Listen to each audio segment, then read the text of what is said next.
What's up, everybody? Welcome to the Browns stream versus the Chicago Bears. Cleveland Browns take on the Chicago Bears today. It's going to be interesting. The weather is really, really cold. The Bears trying to lock up their playoff bid as they need this win here to put them in good position. Cleveland Browns not having the same season the Chicago Bears are having, but new quarterback. And Shador is trying to prove that he deserves the opportunity to be the starter next year with the games that he has right now. So very interesting set of circumstances coming into this game. We'll see what happens. No Denzel Ward, which will be interesting to see what that does to the Browns passing defense as we get word on kickoff.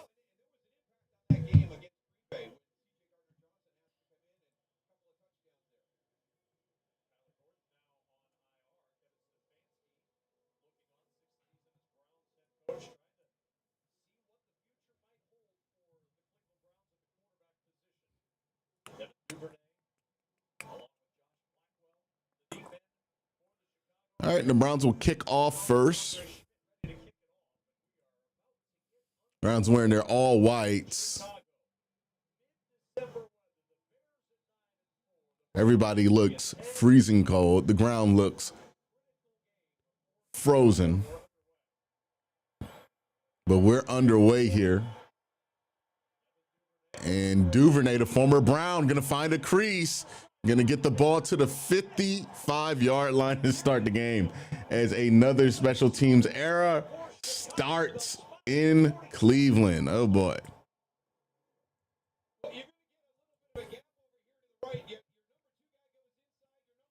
I mean, it's the same stuff that's been happening all year. Over-aggressiveness in gaps leading to holes in spaces.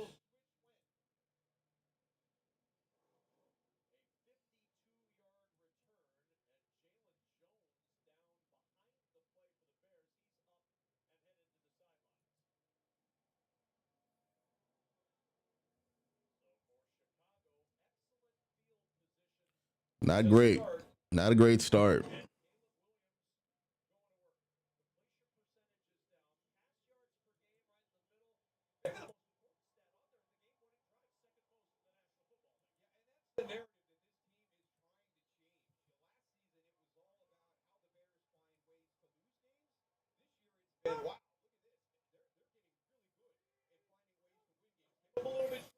They're going to play action here.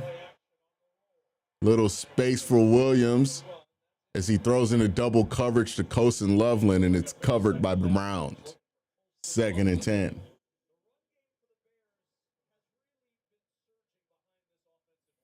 And it's so similar to what Ben Johnson was doing there. They invested in the offensive line.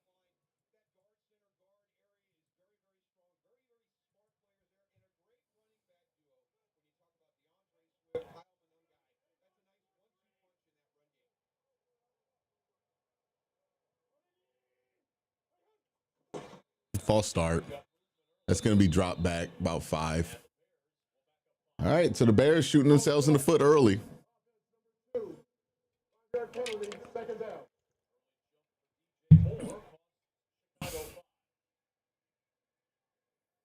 So bad start by the Browns, but the Bears putting themselves in a very tough position for getting good field position early. Now they're in 2nd and 15. And they might have to throw here, which obviously puts Myles Garrett in play. 2nd and 15, handoff here up the middle, and it's going to be a run here, gain of about 7.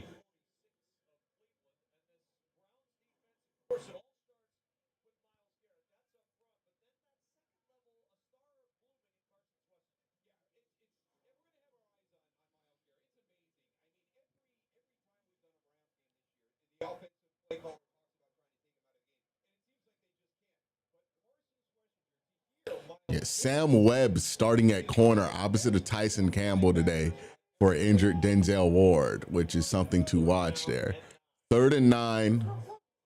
Browns get off the field here. Myles Garrett rushing, little screen they threw under it, but Monangai does not catch it, and that's going to be a punt here on a drive that started with a 50-yard kick return. So great job by the defense.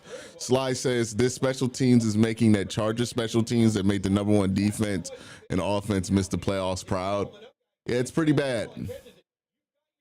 Now, if Kyle Monangai catches that screen, he's gone. So fortunate break there for the Browns, right? Like if he catches that screen, he's gone. That's a touchdown. But that ball is tough to catch today. Super windy. We're going to see. Oh, wow. Did he touch it?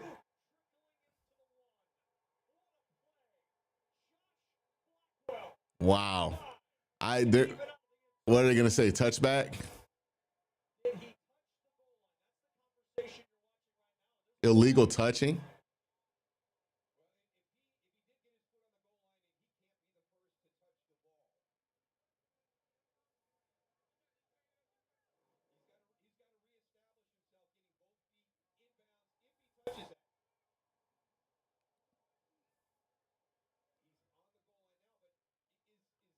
He didn't touch it.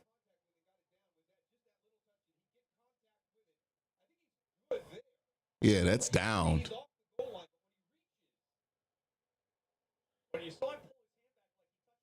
Might be a huge break for the Browns.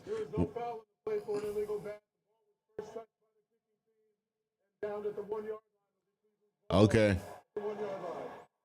The Browns might challenge this.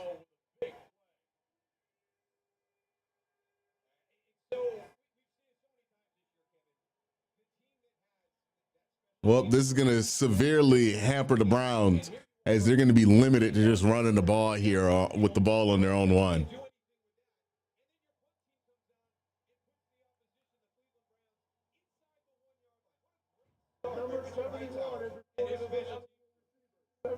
Keep in mind, the Browns have been pretty bad at short yardage this year. And really for the last few years. Yeah, they're gonna really need to challenge this because they have a high risk of getting a safety. Yeah. They're gonna challenge this. I think he touched it on that second one.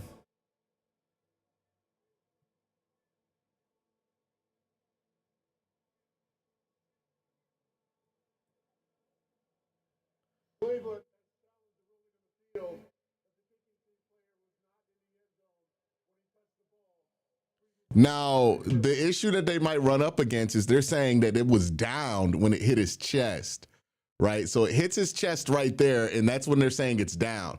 If that's when they say it's down, it doesn't matter what happens after that. I don't know. The rules to what is downed and what is not, as far as the special teams go, we've gone through this with the Browns where they've had 2 close calls where they've gotten the ball within the goal line, but then they got called a touchback. So it's like, it feels like the rules aren't really concrete, but I mean, if that was a Browns player, I would be saying that should be downed, right? It hit his chest. Like the ball was downed at that point. But if they're saying you need to have a possession like a catch, then maybe it's not, but it's so fucking weird how they call this. He touched it when he was in the end zone, right? But before he landed in the end zone, it hit his chest and went to the ground. He then fell into the end zone after that and then touched the ball. So it's like, when does the ball get downed is the real question here.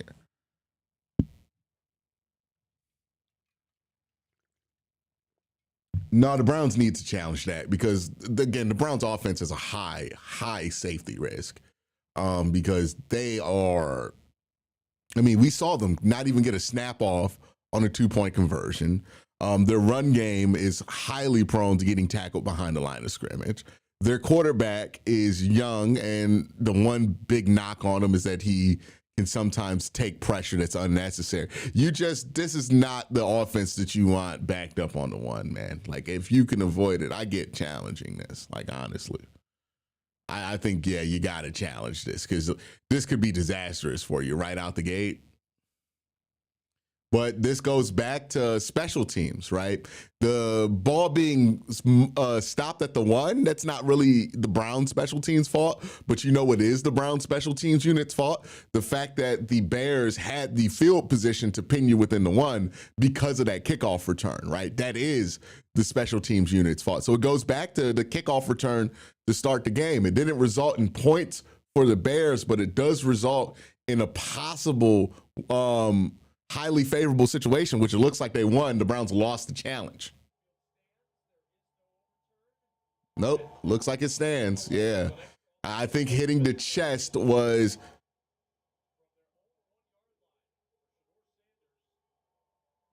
the down there.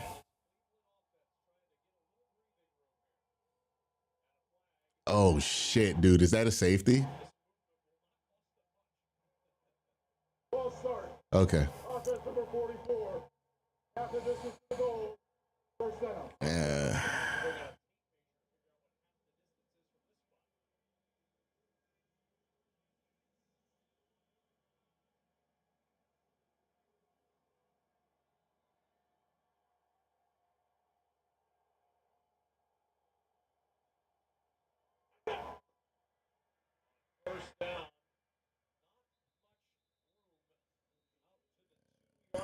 Yeah, our short yardage game is just not there.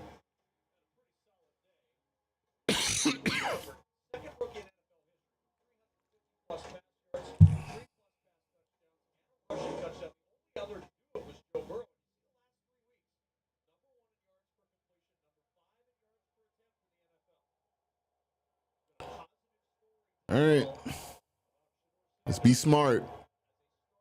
Let's be smart.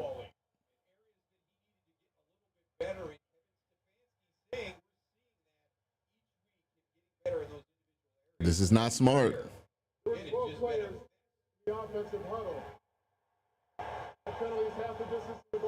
This is not smart. Shador can't step into the huddle if he can't count the 12, right? You can count the 11. You can't step into that huddle. That's on the quarterback. You gotta get the count. You gotta get the guys in there, right? That's on the quarterback there. Gotta be more aware. All right, get a little space.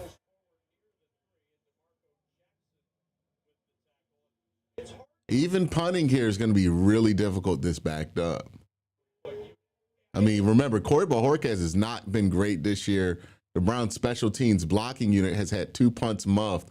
This is not an ideal situation.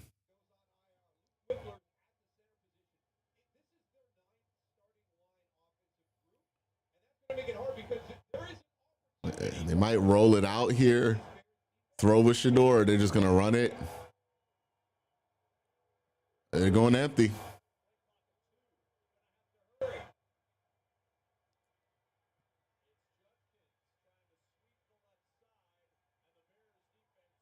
Boy, they were real charitable by the referees not to give us that delay of game. And you made that challenge by Kevin Stefanski. That was an odd challenge early in the game, but it shows you how important that special teams play was by the Bears on that punt coverage team. It really, it threw a monkey wrench into this Browns offense. I agree with you, Kevin. That is.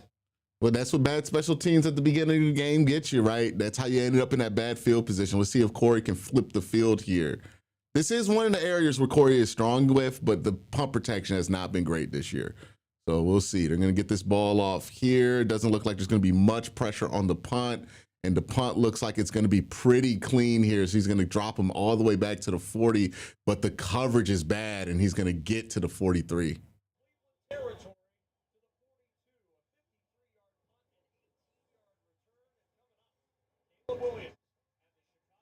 Look, the Browns are fortunate not to be down right now. So, like, that's the good news. That happened to you to start the game. You give up a 50-yard punt return, a kick return, and then you get down at the 1. Your offense barely gains any yards, but you don't give up points, right? You don't get a safety. You don't give up a field goal. You don't give up a touchdown. So that's the fortunate part, right? The unfortunate part is that the Bears had the ball again at the 42, and they kind of have you backed up against the wall until they score a touchdown or until you can successfully flip the field. So not really a good place for the Browns to be in, right? They're kind of backed up against the ropes offensively for the rest of the quarter as long as the Bears don't score. And if the Bears do score, then obviously it's not great for them either.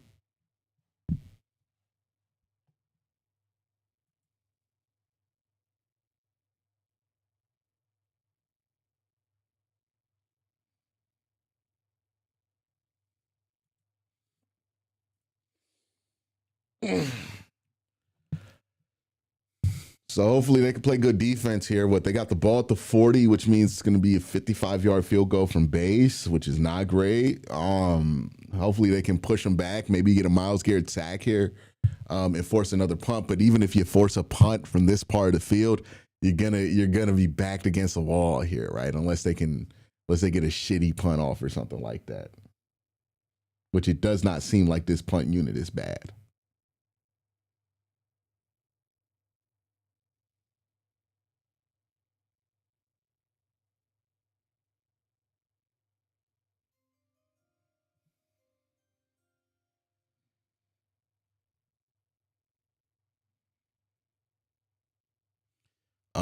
Do we really have to wait until the end of the season to fire Bubba? Again, the question is like, who can do Bubba's job that's on the roster? And I don't think there's an assistant that can really do his job, and that's why Bubba's still here. It's more for logistical reasons than anything. Because yeah, Bubba's bad right now, but nobody being the special teams coordinator could be worse. So, what do you want to do there?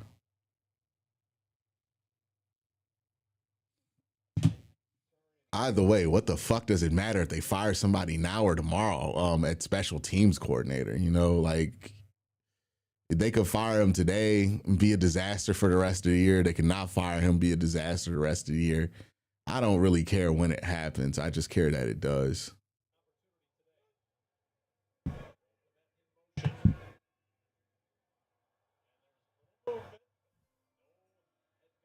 Denzel injury, I think, shines a light on the lack of depth in our DB room with Emerson coming off of an ACL. Oh, wait, run to Swift. The Browns locked that up pretty well.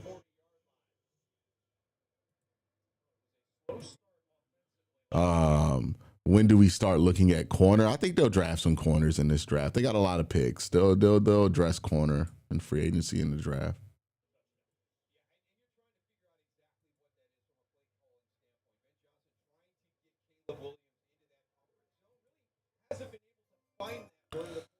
I know it was an example, but saying Shibata had a bad promo is still wrong. His text-to-speech is fantastic. When did I say Shibata had a bad promo? What? Okay. I don't know what to do with that. Yeah, see, there's only one special teams coach on the entire team, and it's Bubba Ventrone. He's also assistant to the head coach.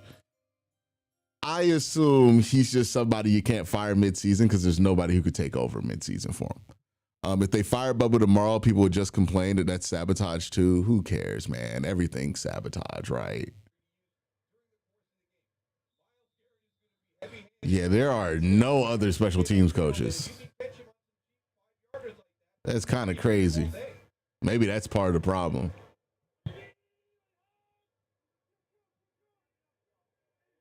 Second and 4. They're going to run to Swift. Swift's going to cut across the grain and get a first down. Bubba gets Kevin the best coffee in the city. Might be.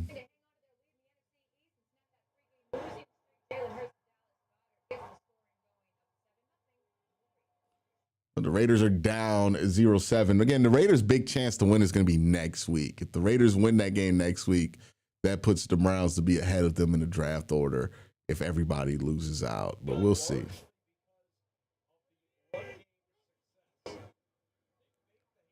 Caleb Williams, a little dump off here to Luther Burton. Brown's going to tackle him. Get to about a 2nd and 5 here.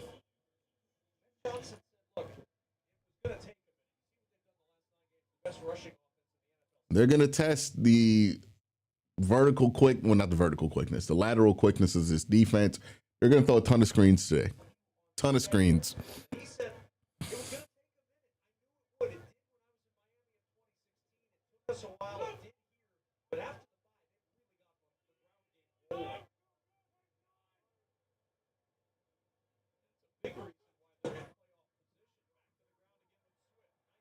And a good run by Swift as they get within the 20.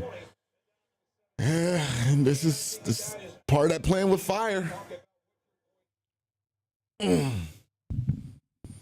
Yeah, I hear the rationale, Q, but the line of thinking about Bubba is survivorship bias. It lacks accountability and creativity. You should want better from the Browns. I don't know what you want me to say. Oh, they should just make somebody random to be the fucking special teams coordinator. I don't give a fuck. They're gonna suck either way this year. I don't think firing Bubba's gonna change the story for the rest of the season. Either you have a special teams coordinator or you don't. Either way, you're gonna be bad at special teams, you know? Like, there's no fix here for special teams in the middle of the year. It's just what it is. They stink. The coach stinks. The damage is done. We can fire him now. Who gives a fuck? I don't care. I'm not going to shed a tear for it. But I'm not going to sit here and act like firing him right now is going to solve the problem when you got nobody to replace him. It's going to be bad the week after you fire him. The team's just bad, man.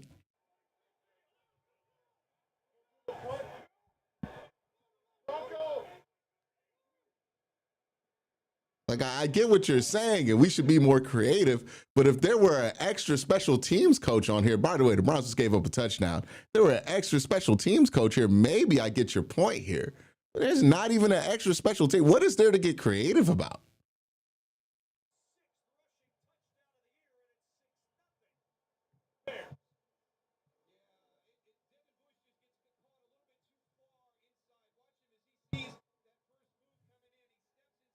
Great cut by DeAndre Swift. And unfortunately, Miles Harden not able to get out to the boundary and make that tackle. And yeah, look, the game was bad field position that you play by giving up that kick return at the beginning of the game. This is how it finally gets you, right? So you have bad field position. You give up bad field position to the Bears. They don't get you the first time, but they get a great punt, back you up, force bad field position again. They basically netted about 10 yards from punting the ball on that first drive, and then they finish the job on the second possession. It's like 3 drives away from that kick return, but it's still related to that kick return, right? And that's just how field positioning and why field positioning and the battle for field positioning is just so important in an NFL game, because it's a long game, not a short game. You know, now the field position game will reset, but the Browns will be down by 7.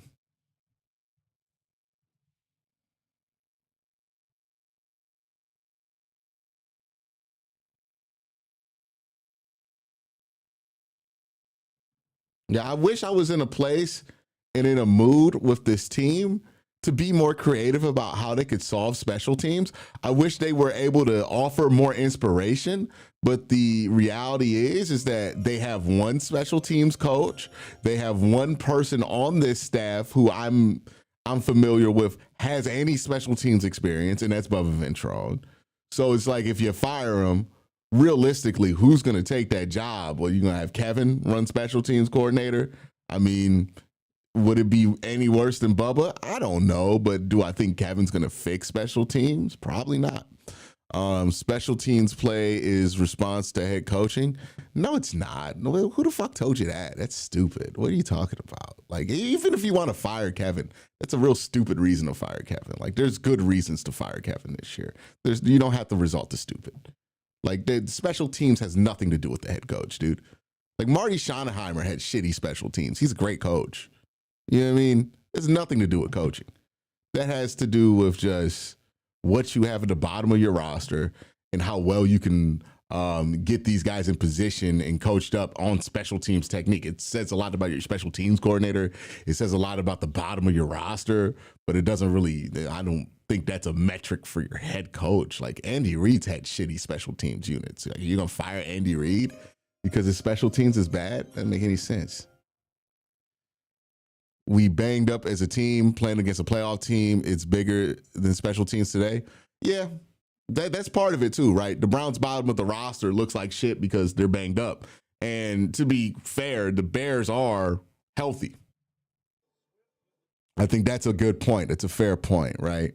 Not only are the Browns a bad team right now, but also they're banged up. You know, they got a lot of guys who would be in special teams missing in this game. So you're making a bad unit even worse. But let's see if the Browns can put up points here as they get a reset in field position. Hopefully they get a good return here to get the ball in some favorable scoring position for Shedeur.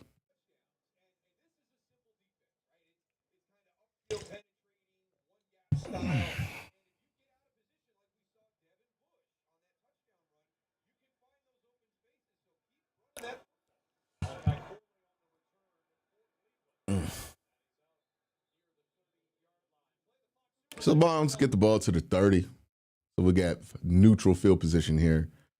See what Shedeur can do with it.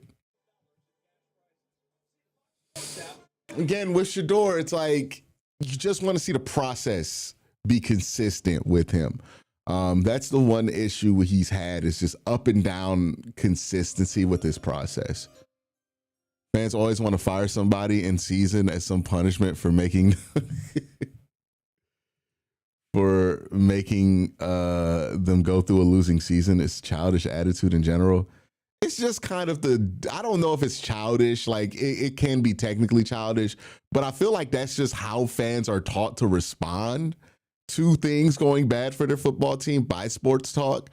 And, you know, I think some of that responsibility is about, you know, the larger sports talk sphere in general versus just like calling fans childish. Like, I think fans are conditioned to go to firing coaches as the default because that's what content drivers put out most of the time. You feel me? So I think there's a deeper layer to that other than calling fans childish, in my opinion.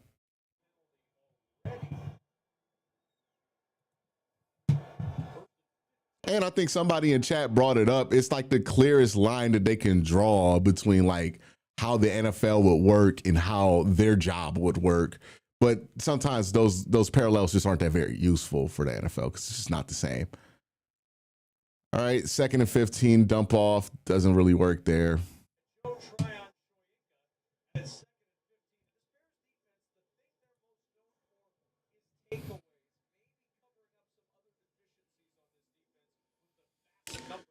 Damn, they got Grady Jarrett on that defensive line.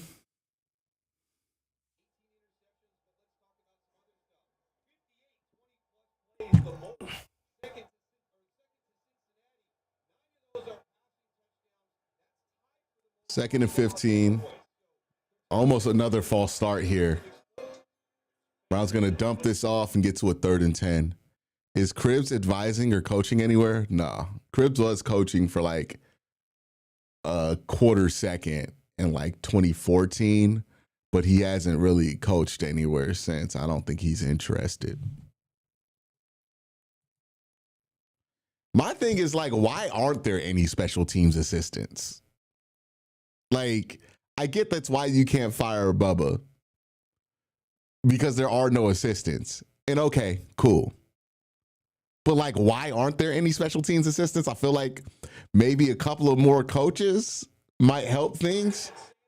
Sanders does a good job evading pressure. He's going to run here and he's going to get the first down. Great job improvising by Sanders as he continues to drive here.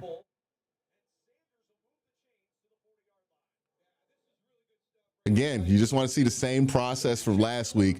This is a little drifty in the pocket, but gets the job done.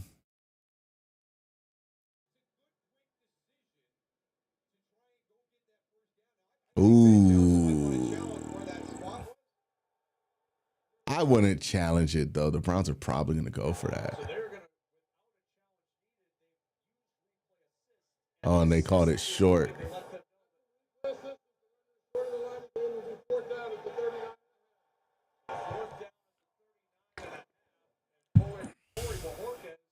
definitely short.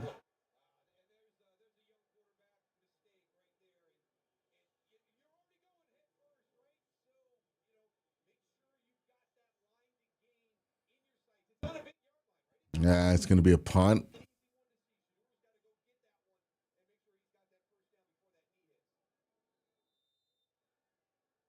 Kevin was just yelling at Boba Ventrone there.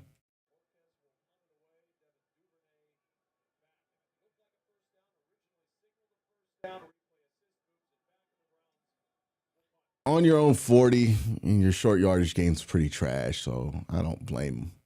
But shitty punt here, and it goes into the end zone. If we had a better punter, I would understand some of our punting decisions, but we just don't got that guy right now, man. I've never advocated for a firing, so let me be clear: a 20-year underperforming NFL team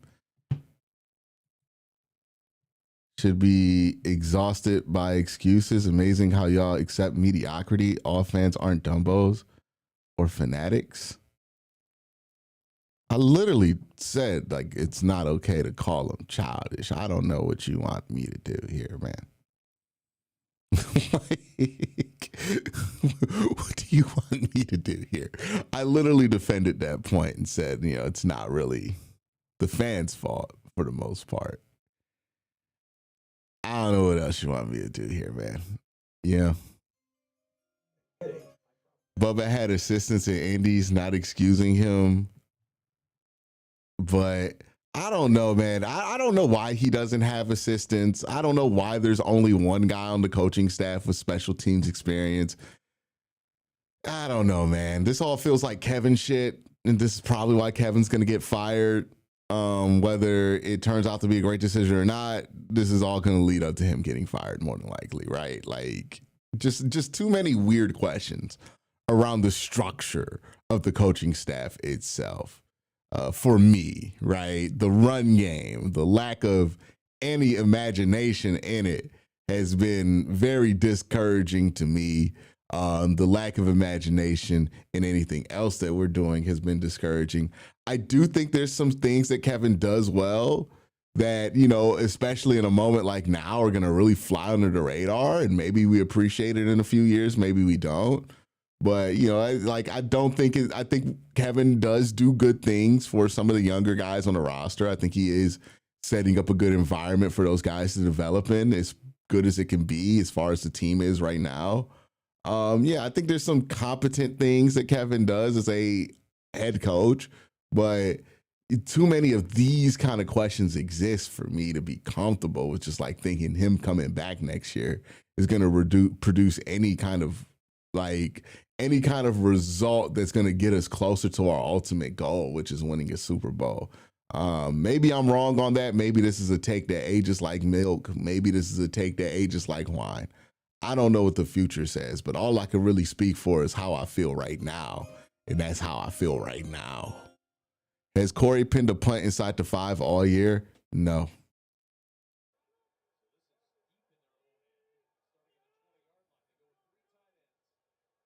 Again, the Browns got to get the Bears out their run game stuff in order for them to be able to get to Miles here. And they just have not been able to do that so far in this game. Ben Johnson about his what this offense has been for him. You see the most consecutive starts by a quarterback in Bears history, but not all those in the same offense. No, and I think you forget about that, right? You're one in the Ben Johnson offense. He's been here for 2 years with the Bears, but different offenses. So we talked about that. 2nd and 9. Browns give up 7 yards. 3rd and 2. What's happening on the interior here? They cleaned up Miles on the edge there. Ozzie Trapullo. 12 got wheels.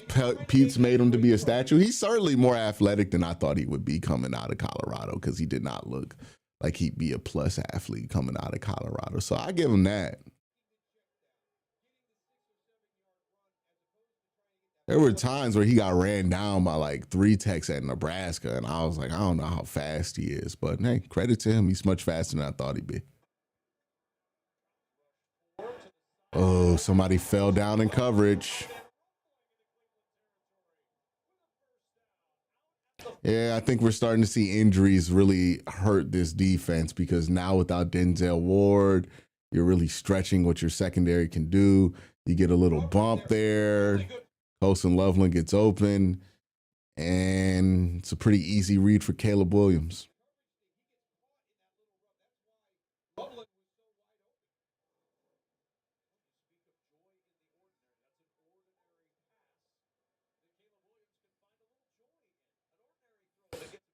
They're going to go on a super heavy front here.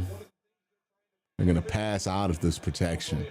A lot of time for Caleb Williams, throws it over the middle, and it's going to be a big play to Luther Burden. And the Browns almost punch it loose, but Luther's going to get that ball to the 5. The Browns are in real danger right now, right? You know, they're close to going down 14. We know this offense hasn't put up points, and this is not a game where the conditions are going to really allow for points to be put up a ton of. Great throw. Well, it's not really a great throw as much as it is a great job by Luther Burden kind of sitting in that void in that zone. Caleb Williams gets the ball to him accurately, but it wasn't that difficult of a throw, and that ball gets to about the 7. So solid operation by the Bears offense, but the Browns defense just continues to have these holes poked in the secondary as they're without a couple of key players here. And then Monangai creases right through the Browns defensive line. And I think the more and more you play Shelby Harris, the more you realize he's a liability in the run D.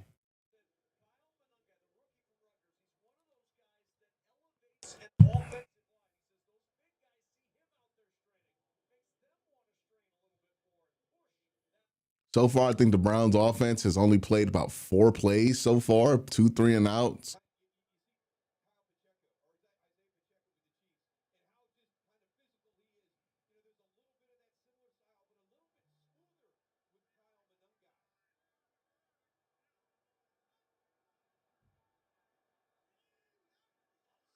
All right, Browns get a little bit of a stuff here. It's going to get interesting. 3rd and goal.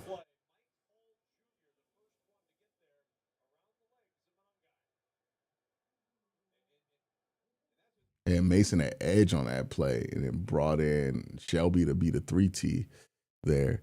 Now they're going to have a little bit more of a wide front here as they have. It looks like Mason Graham's going to, not Mason Graham, but Mike Hall is going to be, you know, out towards the 4 position on the defensive line.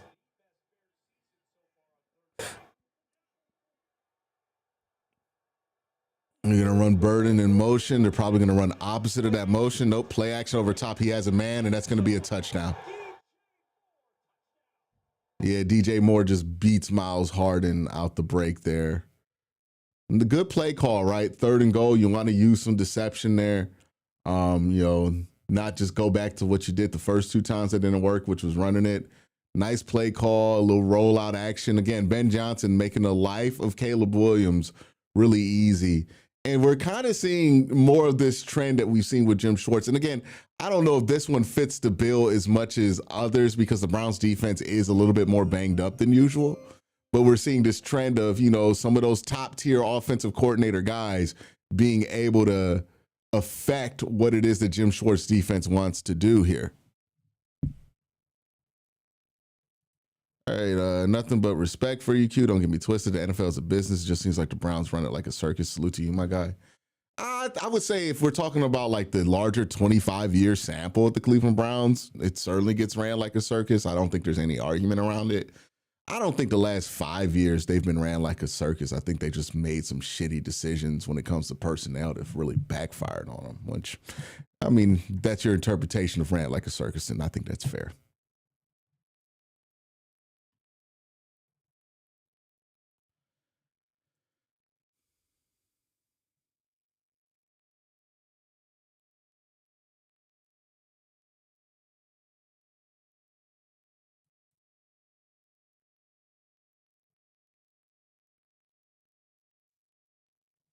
Yeah, good execution by the Bears.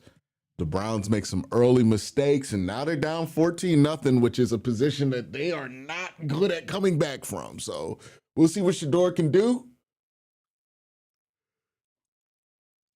But it's going to be a tough axe, man. going to be a tough ask for him.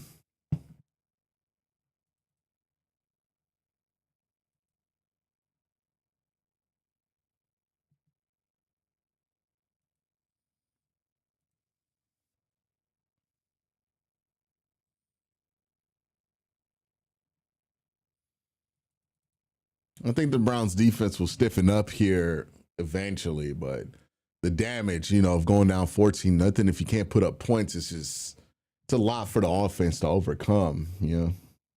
We'll see. Again, we kind of knew what this game was going to be coming into it, right?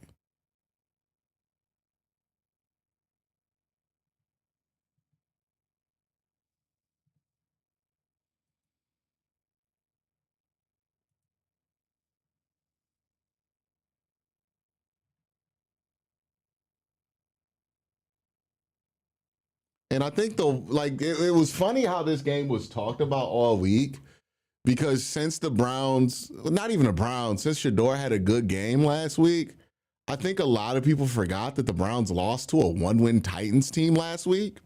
So there were a lot of people giving the Browns a chance in this game, or a real favorable odd to upset. And I felt like that was disrespectful to the Bears, because the Browns are coming off of a loss to a 1-win team. Even if Shador plays well, they have some issues that need to be discussed a little bit more thoroughly. And we're seeing that right now. The weather is shitty, but the Bears are being able to put up points. The Browns are going 2-3 and outs. Part of that's because of special teams, right? So we'll see what happens here. Hopefully they can put up points, because you don't want to give this ball back and have the Bears have a chance to go up 21 in the first half on you.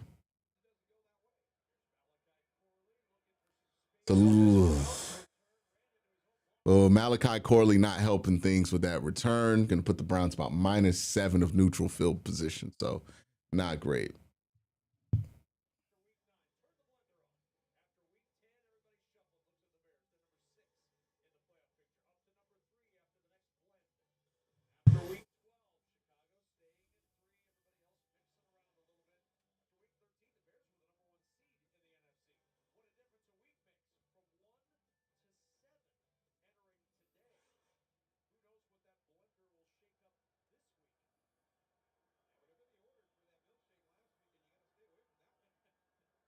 Up end around to Harold Fannin, and he just takes a head-on hit.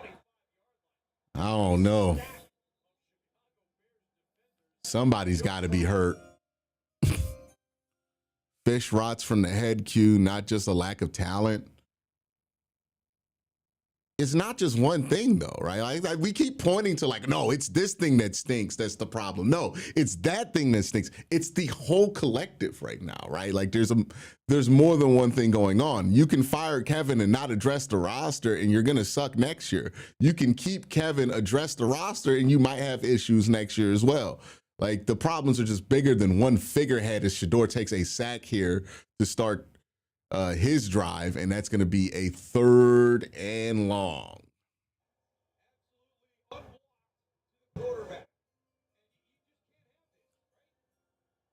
Come on, man. Why we calling the quarterback Shaduki after 2 drives, bro? Can we not do this? Can we be normal?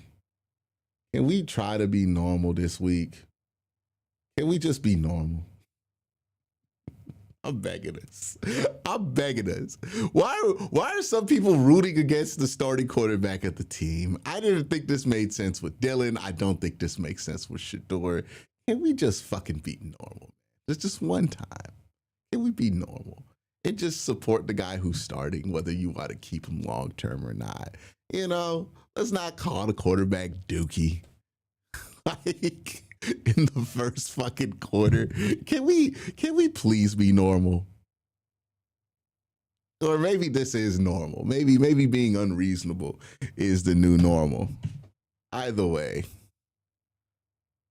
I just want people to have regular reactions to what's happening with the team. Oh my goodness. Every play is a referendum on Shedeur Sanders, man. Every fucking play. It is I don't know how you guys aren't exhausted by doing this. It cannot be that way, right? Like, every play does not have to be a referendum on this guy's whole career, his draft slide. Like, we just gotta stop at some point, man. I'm just ready for the Chris Gustafaro says, I'm just ready for the season to be over and have hockey be my main focus. We done pushed the brother to hockey. Oh, we done pushed Christopher to hockey. He said, I need to see them ice skates, dog. I'm tired of football. We done did it. We done did it. Feeling dangerous says this team sucks, and that's the problem. A few bright spots overall, but the team sucks.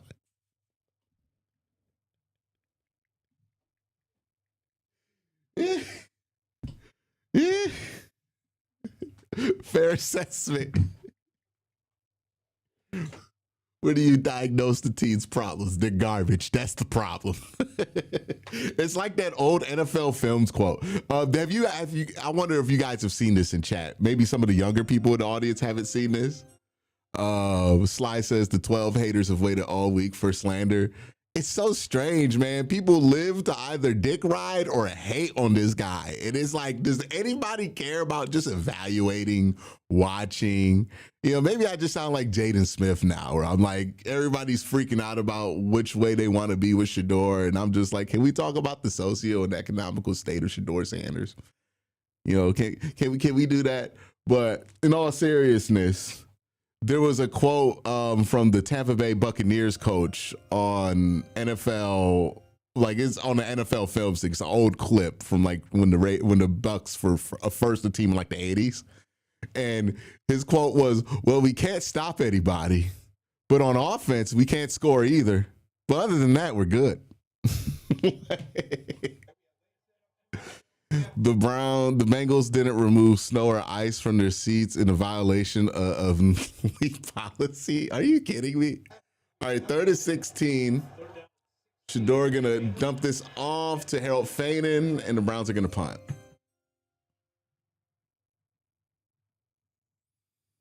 Q, just taking that, bro. LOL chat is trash. I don't know what it is, but like every chat has become trash, dog.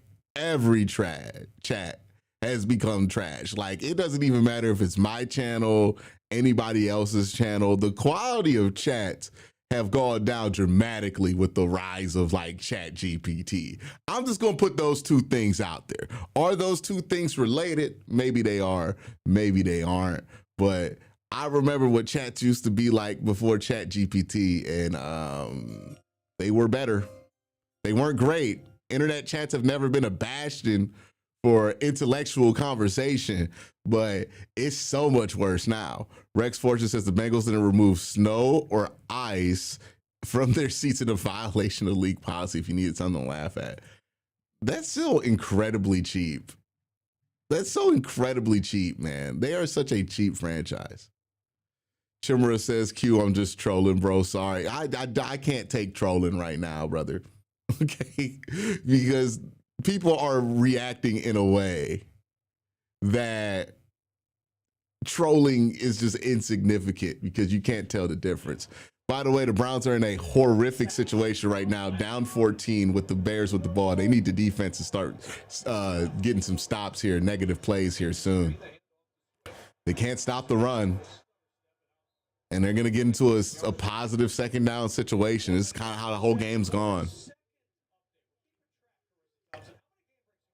As many as you need. Here you go. Patriots already up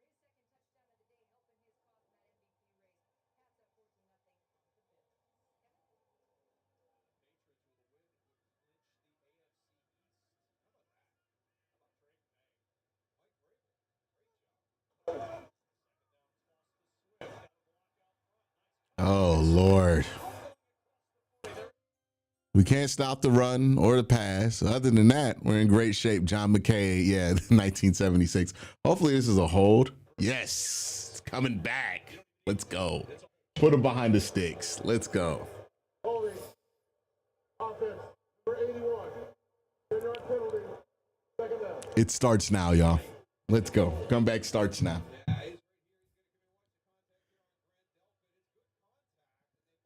He didn't even have to do that.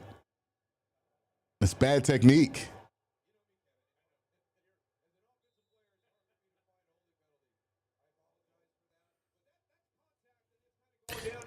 It's just bad technique. You just didn't need to have your hands there.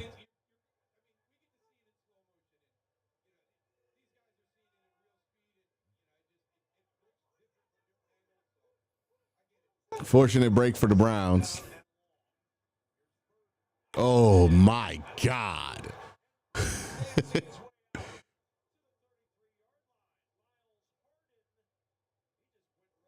Third and 1. So you do force a third down, but man, Luther Burton stops on a dime, cuts left, cuts right. Really impressive athlete there.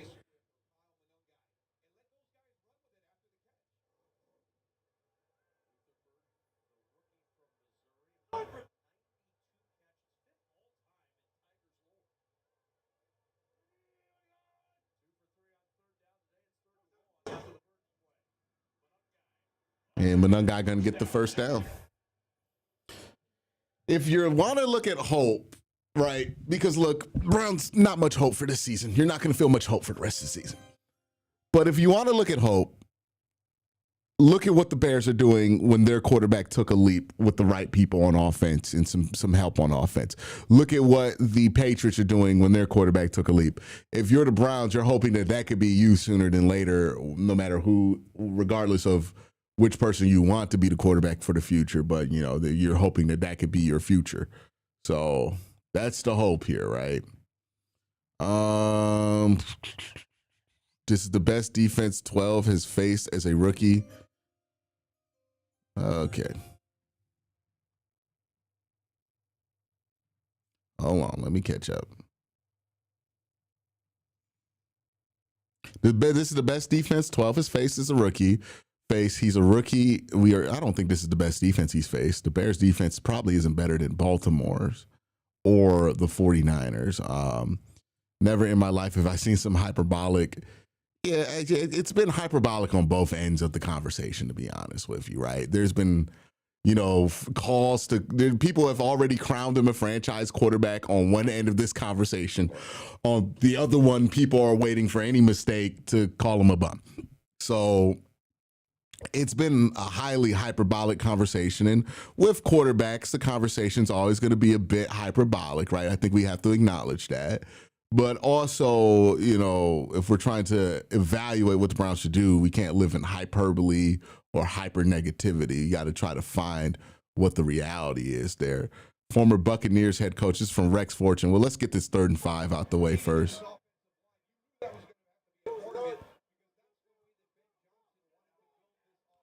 So 3rd and 5. Late snap here. They're going to toss it out, and they're going to convert on 3rd and 5 with a toss. And they have no fear of our run defense right now. Absolutely no fear of it. Rex Fortune says former Buccaneers head coach John McKay was once asked what he thought about his team's execution, and he said, "I'm in favor of it." It's crazy. You can't say that these days. Oh God. No, I'm not whipping out the nuts, man. This team does not deserve them. Poor Mendoza going to get depression if he comes in. Hopefully they do something about the offense and they'll be healthier on defense.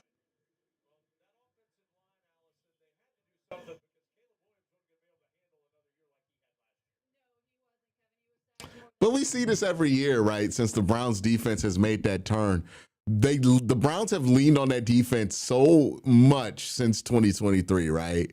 That by the end of the year, that defense is completely beat up. And the reason that the Browns defense is always beat up at the end of the year is because we ask the Browns defense to play way more plays than they need to because the offenses have not been sufficient in the last 3 years. Colston Loveland with a nice catch there. So, I don't think this means that the Browns defensive roster is bad or anything. I just think this means that we keep seeing the obvious result of playing the way that we're playing, which is we're squeezing so much out the defense early in the season that they have nothing left by the time that we get to the end of the year, even when it's an incredibly deep, strong roster like the Browns have on defense. When you have nothing on offense and that's constantly what they're dealing with, you're going to get worn out by the end of the year. And the Bears are just putting it to you right now as they're in position to score again. Caleb Williams drops back, throws here, and it's another nice catch to DJ Moore that puts them comfortably in field goal position. Look, he's slicing us up right now. They're slicing us up. Ben Johnson is slicing us up right now, man. Joseph says, ideally keep everyone, but I've lost faith in them. Probably talking about Kevin. That sounds like a Kevin super chat, right? I'm over it. I'm going to go read or something. We got people out here making educational decisions. Browns so bad, they drove somebody to reading in 2025. That says something about a lot. Play action boot, little dump off here. Loveland, and he's going to get to the 10, and they're going to be in scoring range here. Cole Kmet, my bad.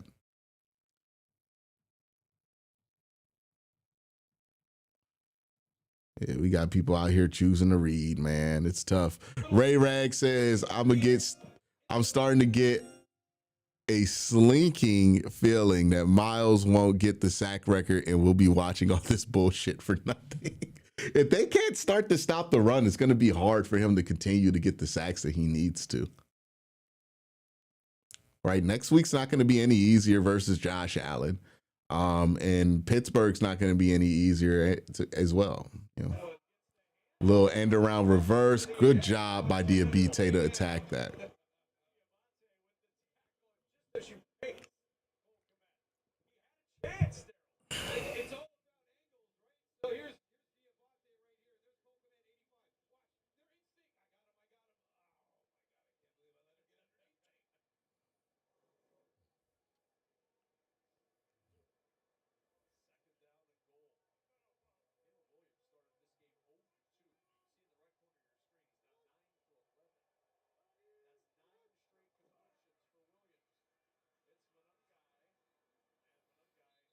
All right, 3rd and goal here. Sack watch.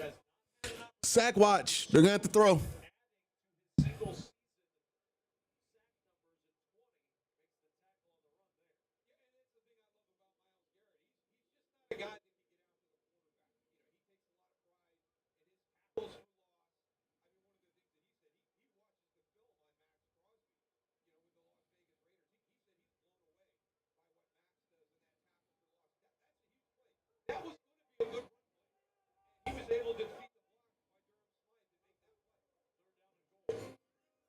They're going to chip Miles. Miles going to get around. 21.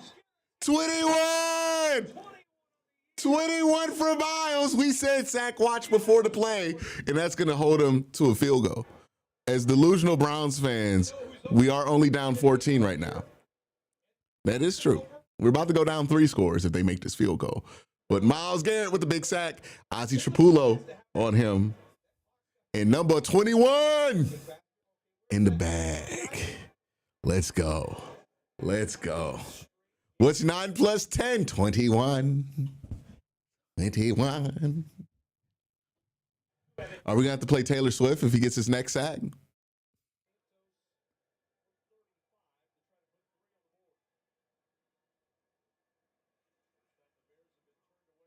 Almost got a block here. Oh, but he shanked it.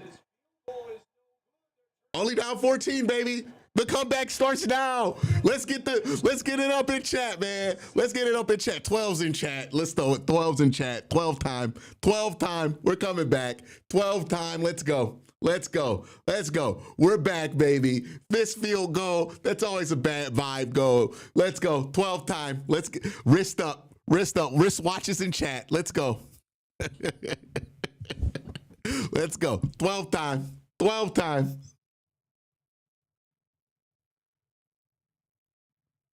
Holy shit, I cannot get to that super chat. Allegedly, after getting released, okay, hold on.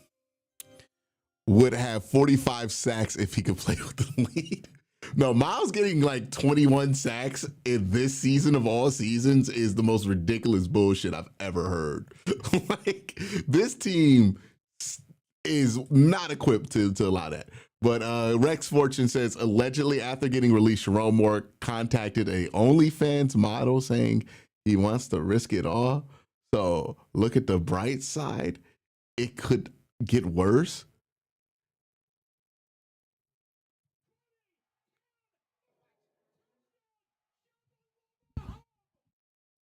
Recipes, Jim Donovan. By the way, we got a 50 bomb. I'm not.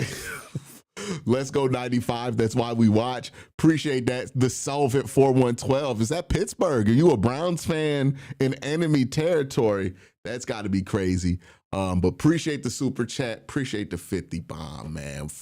First 50 bomb of the day, man. Let's go. Myles Garrett getting that 21st sack, which means he's only 2.5 away from getting the record or from tying the record. No, my bad. He's only 2.5 away. He's only 2 away from getting the record outright. He's 1.5 sacks away from tying the record, which is fucking insane. By the way, Sly sent out 10 memberships. Appreciate that, Sly.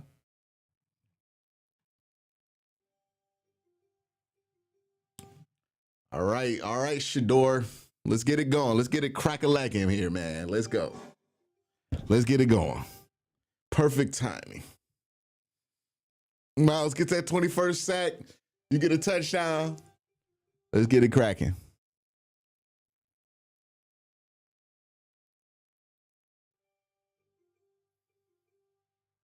Yeah, I don't know what to say about that Sharon Moore story, by the way.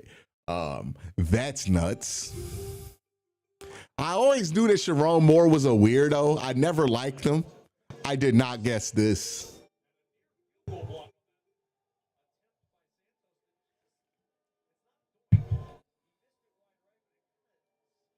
I knew he was a weirdo when he cried for taking the charge for Jim Harbaugh. Well, that's a certified weirdo.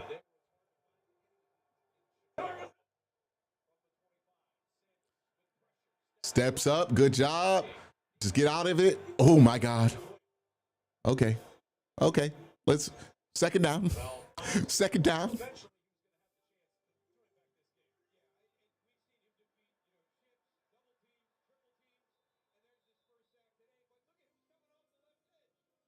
Who cares about 6'7" when you have 12?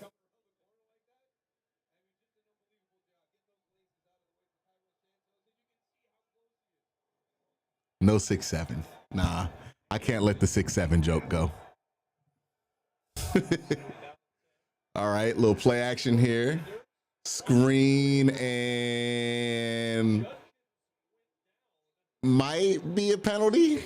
I don't know what's going to be called there. It's going to be a block in the back, right? 74, block in the back on 74.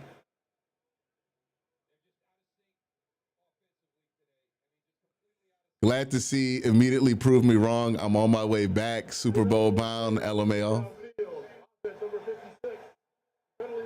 Browns going to be the first team to be ineligible for the playoffs in week 14 to win the Super Bowl.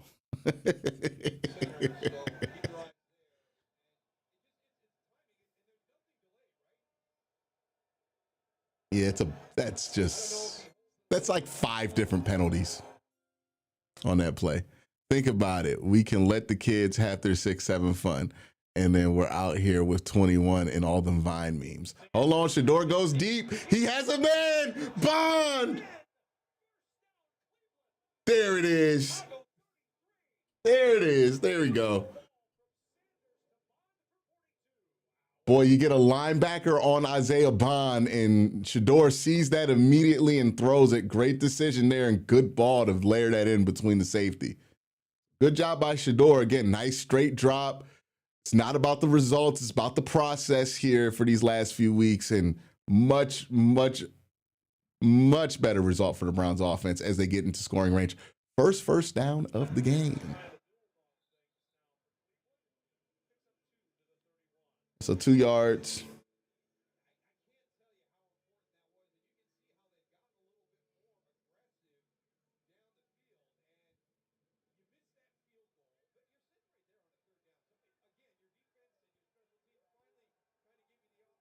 Big score. A score here would be huge, man. A touchdown.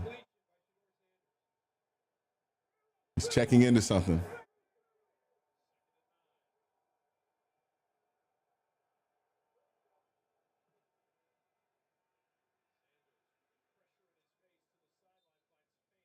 All right, 3rd and 10. Hey, field goals aren't going to be guaranteed because, again, this is a very hard ball to kick right now. Andrew Billings still in the league.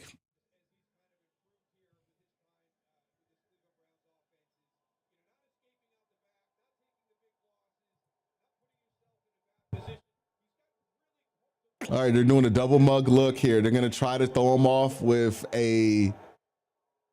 some pressure.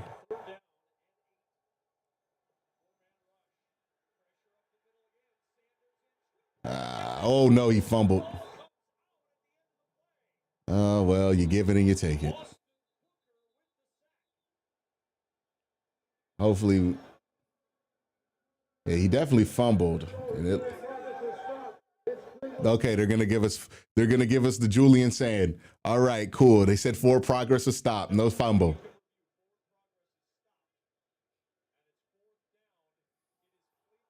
See, Ohio State fans, it just doesn't happen to Buckeyes. You know, it happens. It happens everywhere. I don't know how forward progress was stopped there, but okay. You know, sure, I'll take it.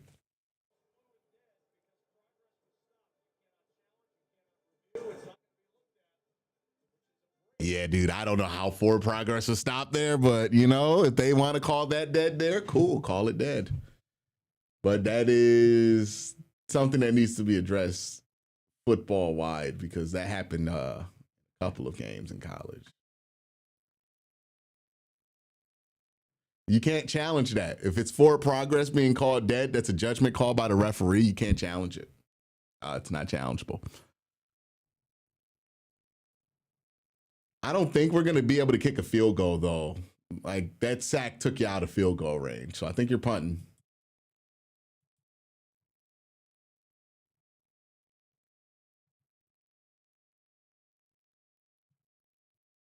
It's a pretty bad call, but hey, man, it went our way. I'm not going to complain about it. I'm going to be right back.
Someone, I saw somebody say chat is miserable.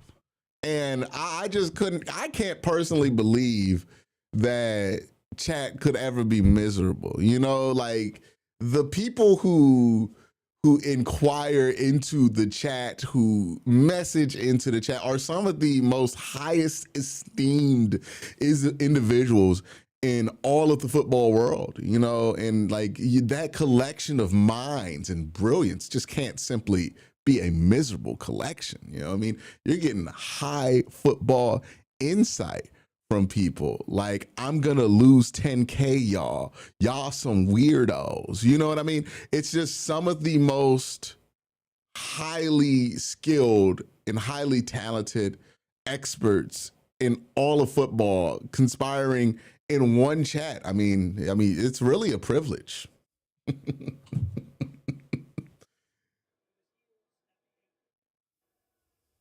Hey, them pigeons don't give a fuck about nothing. They just sitting there. Haven't been so happy to draft O-line in round 1 in my life. I don't know, man. Like, that offensive line is going to take multiple years to fix. And it's probably going to take more than just one draft pick. You know, it's going to take free agent signings. It's going to take hitting on some later round guys. It's a multi-year project for sure, man.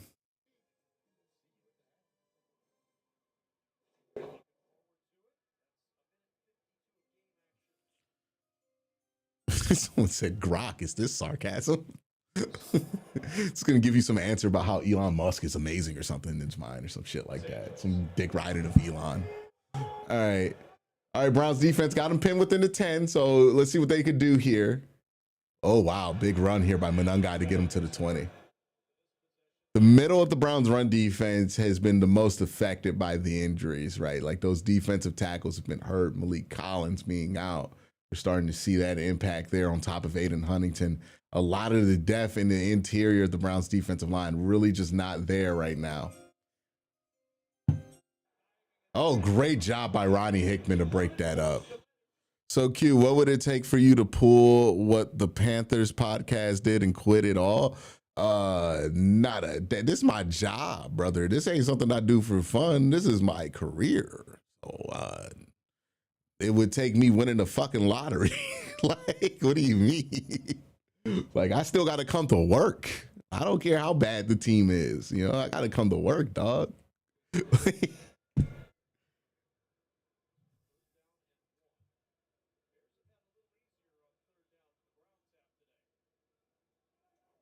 Third and 1. D drop here. Oh, he just almost threw up a easy interception to Grant Delpit.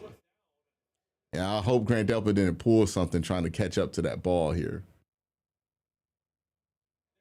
But it must have been miscommunication on the choice route, as it looks like the Bears offense after that sack is starting to cool down a little bit.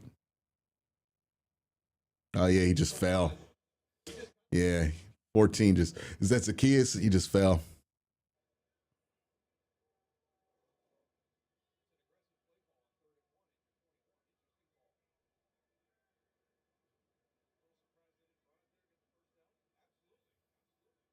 All right, so let's see what the Browns could do here in 2 minutes. Remember, they get the ball at the start of the half, so a touchdown here could be huge.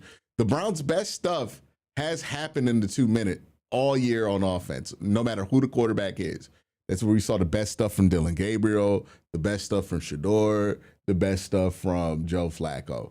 So hopefully in this final minute situation, the Browns can get something going. I think they'll be aggressive. Especially since they get the ball at the start of the half here and they have 2 timeouts. They're getting the ball at the 40. So it's not going to be hard to imagine scoring position here.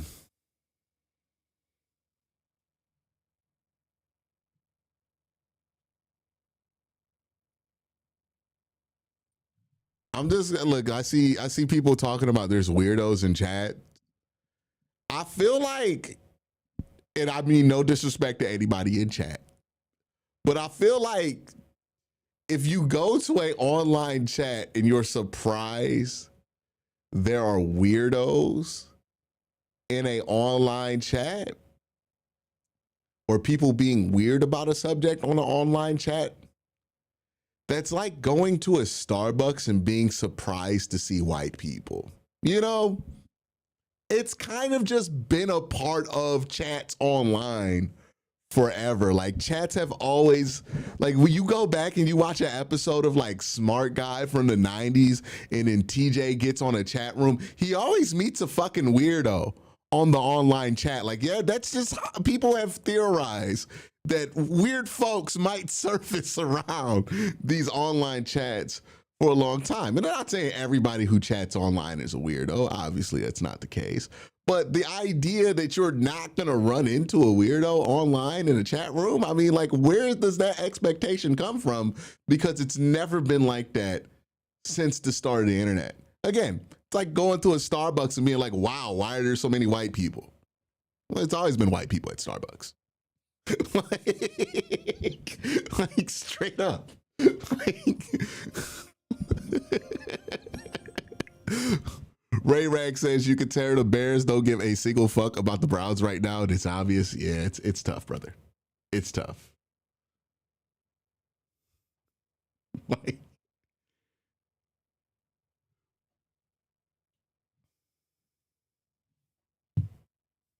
someone said, we're not weirdos, we're winners. Okay.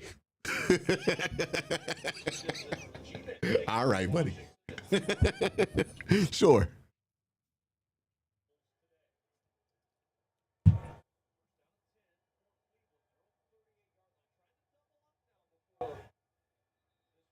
Ah, he snapped the ball too fucking early. He's got to wait, man.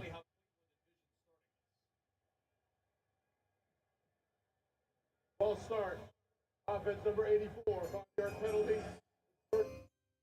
I like going to the bar and surprise. It's like going to the bar and being surprised that drunk people are there. It's kind of part of going on a chat room. You kind of just are gonna run into some strange folks, right? If you're gonna engage in online chats, it's just you're gonna see some people with some fringe beliefs.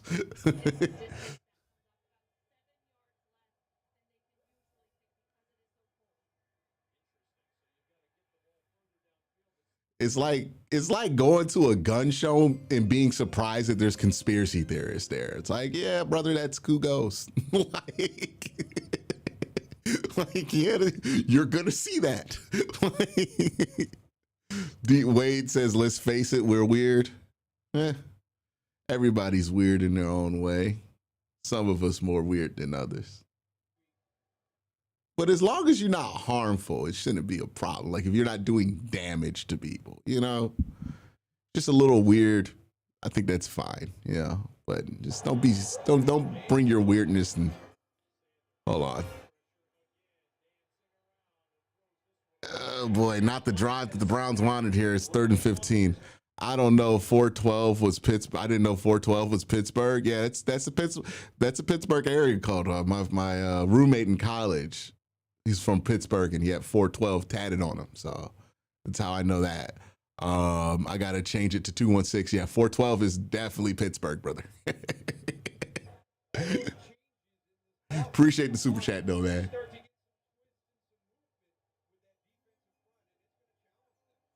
I know you're an AEW guy, but did you see Cena yesterday? Yeah, I saw Cena's last match yesterday. I thought it was a good match. I didn't like the ending. But it seems like some people liked it. Some like Cena fans liked it.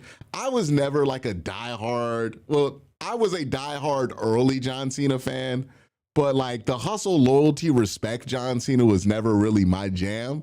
So what I feel about his retirement doesn't really matter that much because one, I don't watch that much WWE, and two, wasn't really a hustle, loyalty, respect guy. So yeah, I thought the ending sucked, me personally.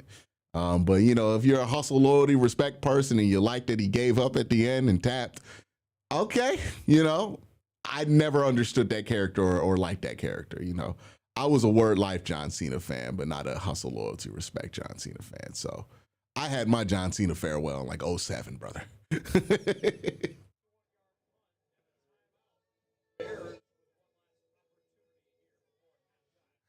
All right, so the Browns have flipped a positive situation into a negative situation, and now they're giving the Bears the ball with the 40. Maybe the Bears decide to not do anything with it. I don't see why. They've moved the ball really well on the Browns, but we'll see.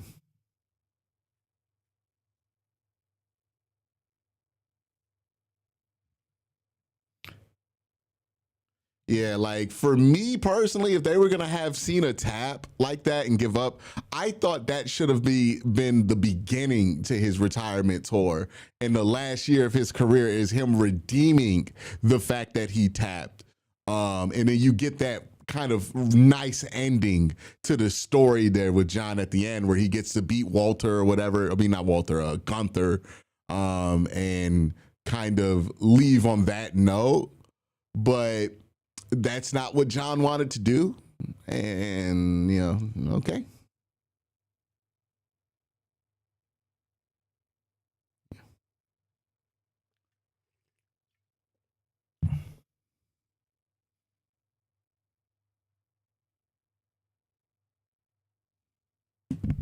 By the way, thank you guys for liking the stream. Make sure you hit that like button.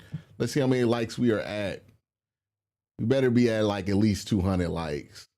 Lacking. We lacking. Okay, 210. Let's get up to 400 likes if we can. If you haven't liked the stream, go ahead and like the stream, please.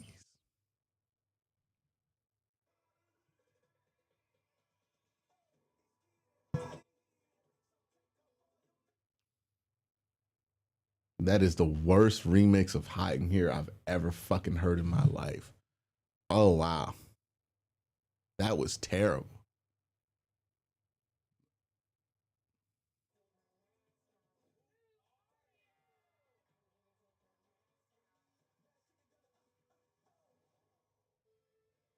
Higher stakes, lower prices. Score NFL Sunday Ticket on YouTube TV for a new lower price. For the rest of the season. Who the fuck buys Sunday Ticket with 2 weeks left in this season?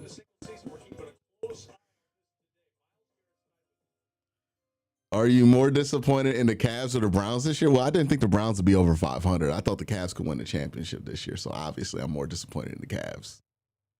But we'll see. The Cavs season is still young, right? Like there's still a chance to redeem it. The Browns season is pretty much wrapped up. There's no real chance of redemption here. Ooh, they chipped the shit out of Myles Garrett here. They're going to take a timeout.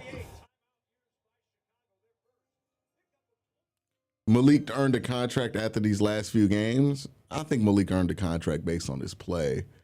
But yeah, I mean, why not bring back Malik Collins if you can?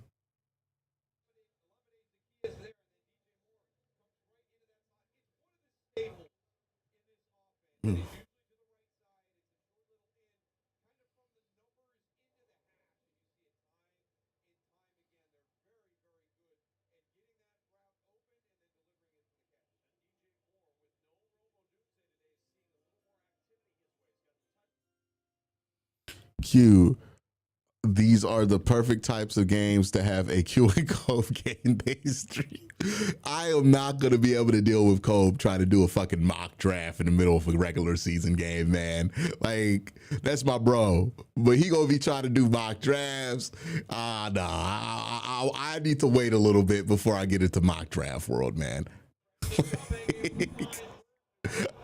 I cannot deal with the homie trying to get me to do mock drafts right now. I've seen Kobe already doing peer review critiques over mock drafts. I'm like, damn, brother, it's not even Christmas. Mobley's out a month. Oh, God.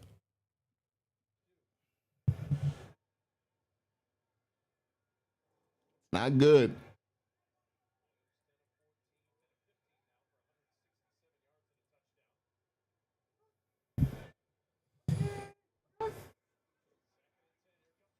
Oh, Miles. Oh. A double Miles. We almost got a double Miles.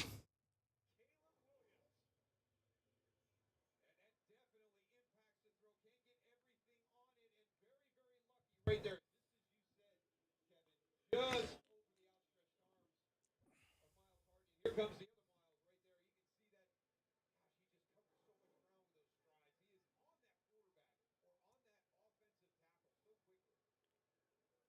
I wonder if they're just going to run this.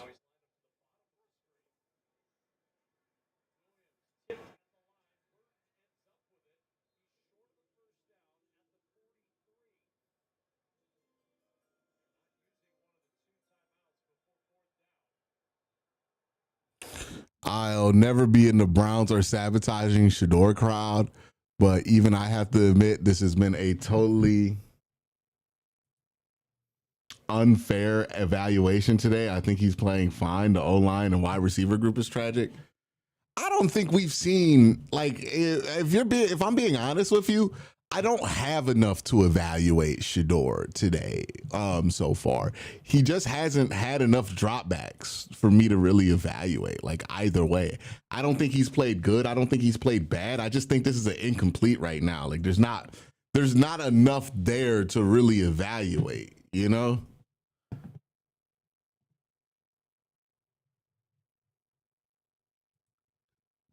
Because if we look at the box score, where he's dropped back 10 times, 4 completions. There's really not much there to evaluate in the 10 dropbacks. So we'll see what the second half is, right? You know. That's why I think the discourse is so nasty about Shedeur right now, is because he's having one of these games where you can grade it incomplete. And that means that there's a lot of leeway to go either positive or negative with it. But truly, it's just a nothing game so far from him.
All right, so Browns going to halftime only. Look, I think going down 14, being down 14, considering how this first half is going for you, is not good, but could have been much worse if you're the Browns, right? Like you really should be down by like 28 right now, considering how the Browns have played on both sides of the ball. But you've gotten some breaks. And that means that you're only down 14, which means that this game is technically still within range here. So that's the good part. If you're the Browns, like you're still within range, you get the ball back out the halftime. If you turn this around offensively, you know, you can get some points real quick, and this is a 1-score game. It should be much further out of reach. It feels like a game that should be much further out of reach than that, but it's not, and that's fortunate, right? On the flip side, boy, has this team looked unimpressive in this one. Offense has been uninspiring. Defense has been has not deterred anybody from doing anything.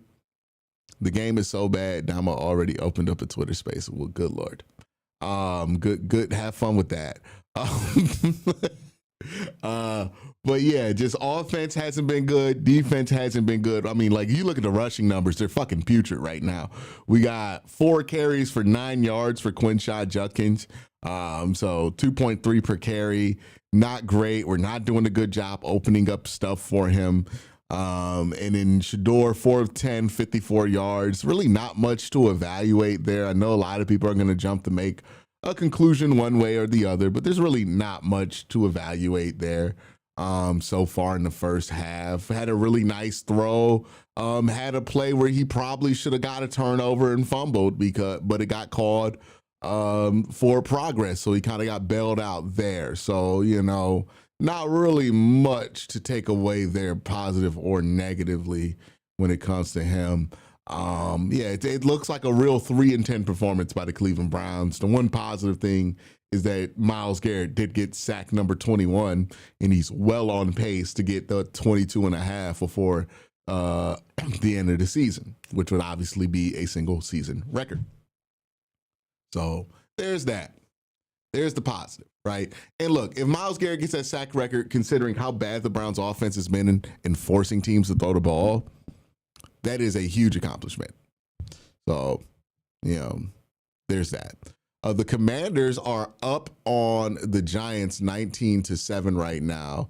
And we're going to go ahead and pay some bills real quick while we're at halftime. So this stream brought to you by Sleeper. Sleeper is a fantasy sports app, a pick'em app. all things in one. They have sports talk on there as well, and a little sports stream that you can look at. Make sure that you use Sleeper, and if you want to do picks on Sleeper, you can get a $100 deposit match up to $100 when you use the promo code Worst Take. Make sure you take advantage of that if that is something that you are inclined to take advantage to. Another thing Sleeper has is scores, so let's use the Sleeper app to check the scores around the league this Sunday. So scores around the league. We know that the Falcons upset the Buccaneers on Thursday Night Football in the last minute comeback. The Ravens are up 14-0 on the Bengals at halftime. Cardinals down 7-23 to the Texans. The Jets down 24-10 on the Jaguars.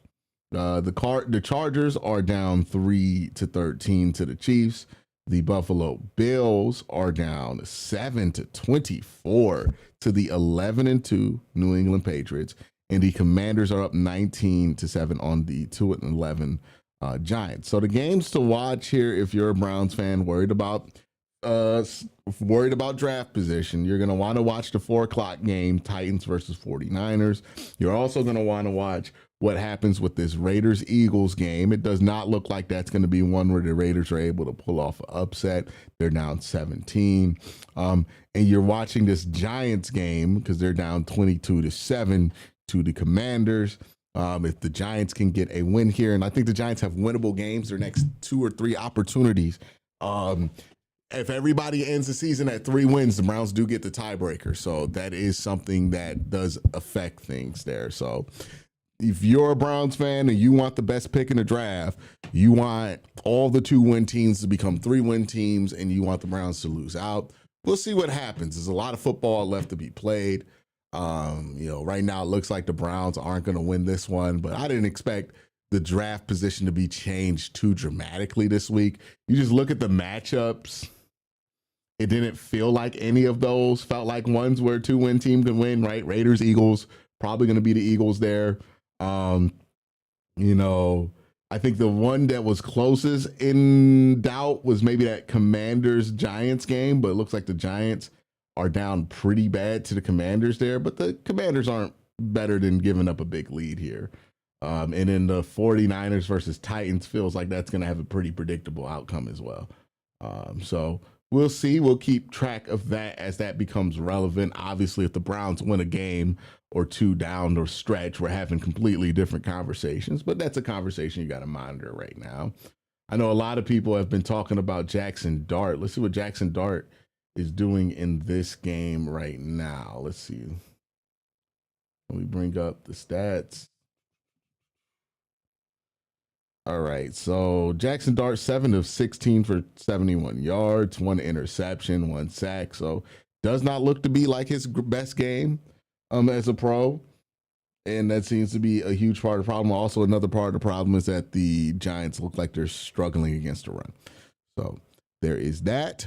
We'll be back to cover the second half of this game. I'm going to go and get myself some grapes and be back in about a couple of minutes. You guys continue to have the most intellectually honest and intelligent conversations possible that I know this chat is capable of. So we'll see if chat stays on their highly intellectual path that they have been on.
We ready for another half of riveting football? I know I am.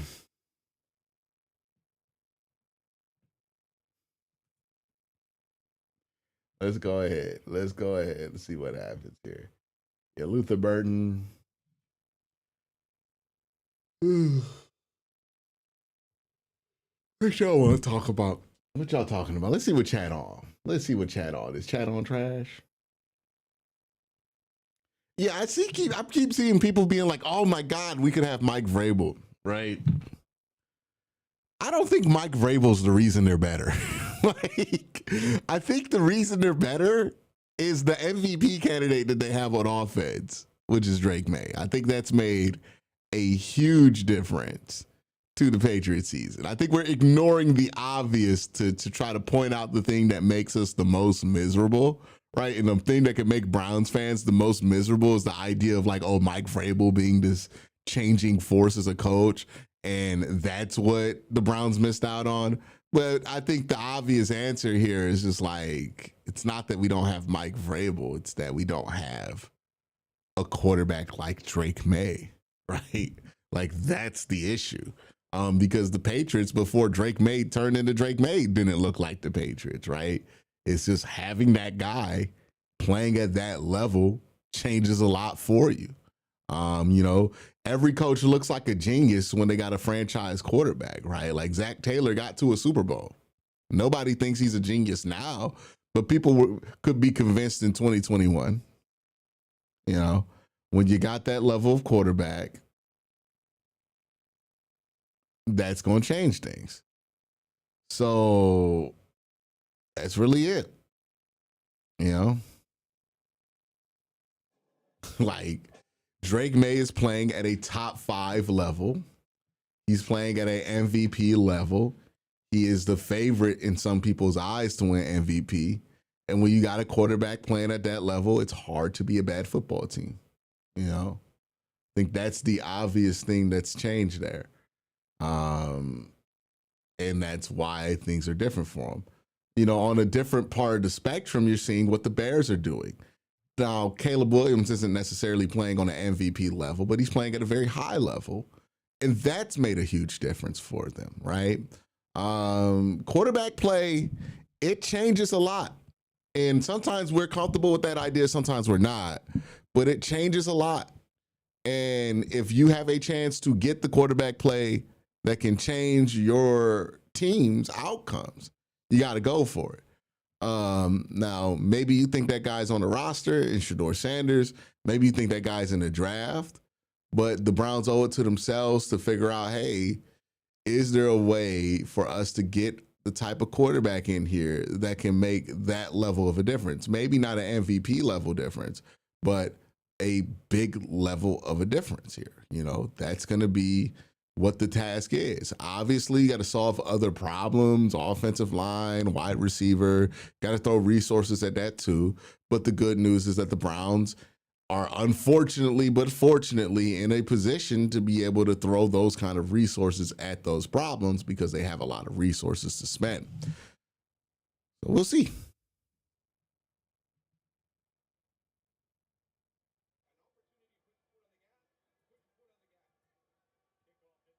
Is he tying his shoe or is he catching the football?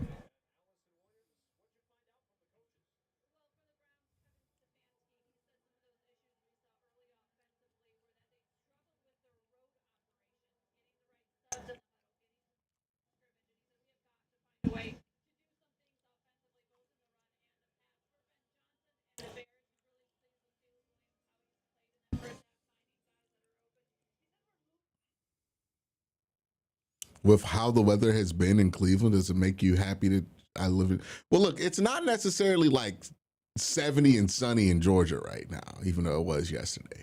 So it's not like it's like perfect weather, but like the part about living in Cleveland that I could never come to grips with is February. February is the worst fucking month in that city. It's awful. There's nothing worse than a Cleveland February. Nothing worse. It's terrible. So not having to go through that is a big selling point.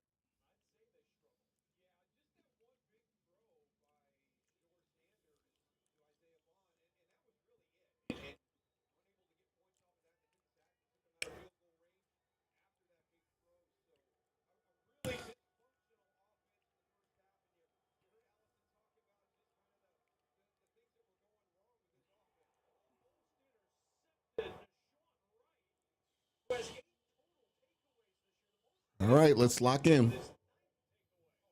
Let's lock in.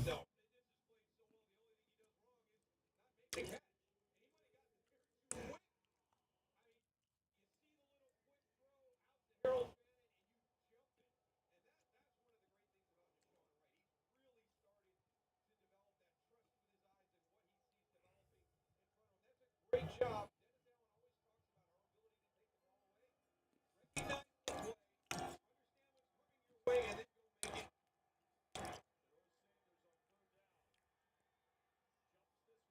Oh, it's underthrown. Nah, the ball came out wobbly. That's what happened. It never got to where he wanted it to get to. Yeah, it just came out wobbly. Does it get tipped at the line of scrimmage here? Nah, it just doesn't get a great release. The ball comes out wobbly. It just doesn't get to where it needs to. It's just not the throw that you want it. It does get a step there, but the ball just doesn't get to him. It'd be crazy work to blame Isaiah Bond for that.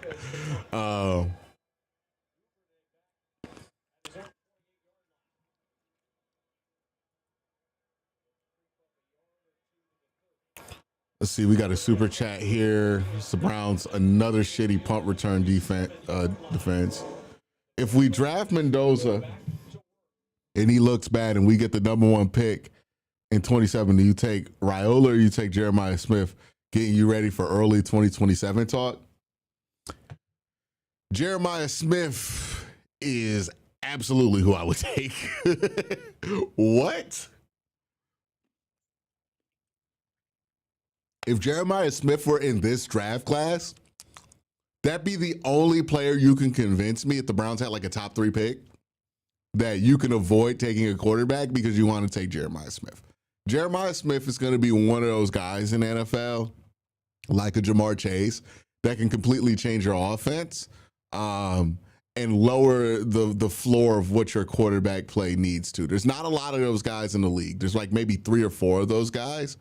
Jeremiah Smith is one of those. Like, I see getting a Jeremiah Smith as like close to you can get to improving your quarterback situation without drafting a quarterback who could truly change that.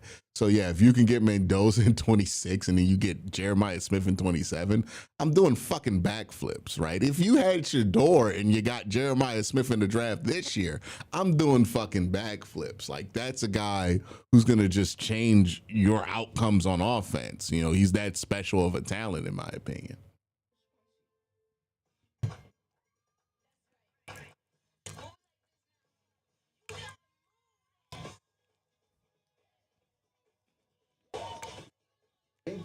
Best time. Oh.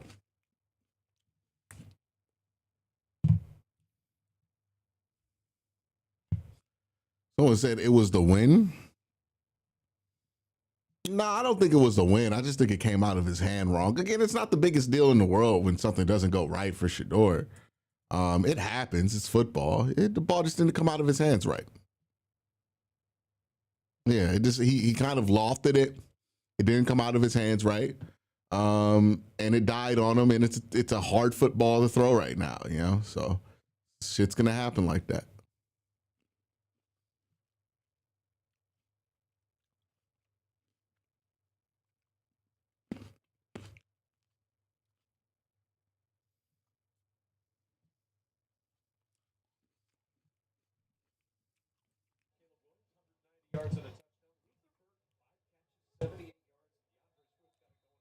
Boy, the field position has been the story of the game here. The Browns defense has had to deal with just shitty field position after shitty field position every possession, man.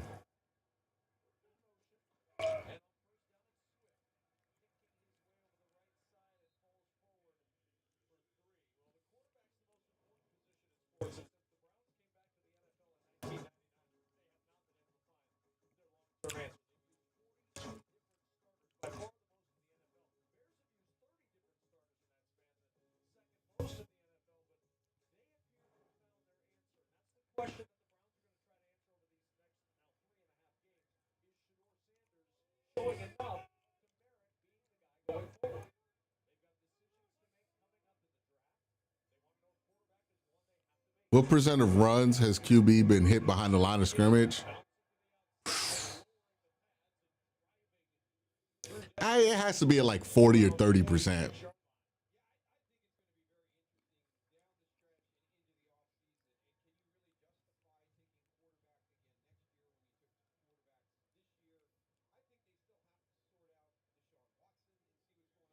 Brother, there's nothing there to sort out with Deshaun Watson. What the fuck is this guy talking about? They've sorted out Deshaun Watson. They sorted him into the loser pile. All right, Shelby Harris with the big play there. Assuming QBs are gone and they don't trade back. So you're basically saying if the Browns had to pick somebody who's not a quarterback at like the number 4 selection, who would you want the Browns to take? You're probably going to go best offensive lineman available because you could take a wide receiver later in the draft and probably get a starter. I don't think you could take a offensive lineman later in the draft and get a starter. Oh, Alex Wright took it from Miles.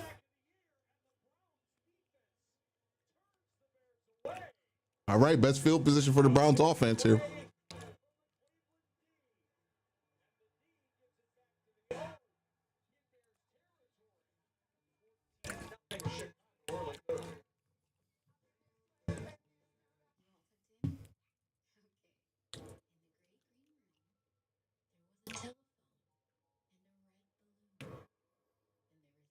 Hey, look, the Browns still in this game. They came back from 14 last week. Obviously, it's a different beast. The Titans are a much worse team than the Bears. But the Browns still in this game, and they really shouldn't be. Just wanted to say I really appreciate what you do. I put you on the drive every morning. Let me pull it up here so I can read the whole thing.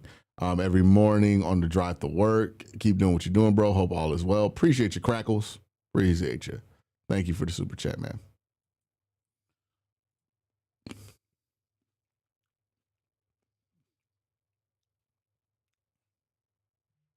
Yeah, I think number 4 is a little high for wide receiver. I don't think the difference from what you can get at pick 4 at wide receiver and what you're going to get at pick like 22 is different enough to justify taking a wide receiver at 4.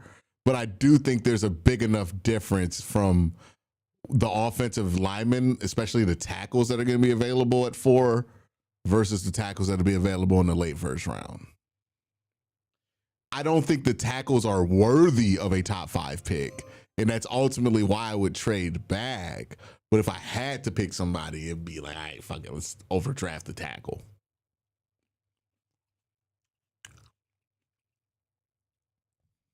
Someone said we need to send the Browns to the Canadian Football League. All right, man. Shout out to Certified Forklift Operator for the $10 super chat.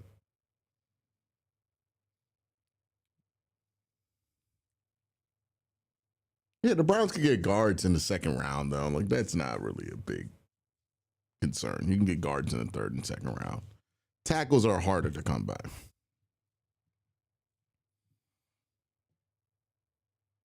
That's why I think this year they're probably going to fix guard, wide receiver, and they're probably they're in a position to take one of the quarterbacks are going to take them. I hate to break that to everybody, but they're probably going to address those 3 things mainly.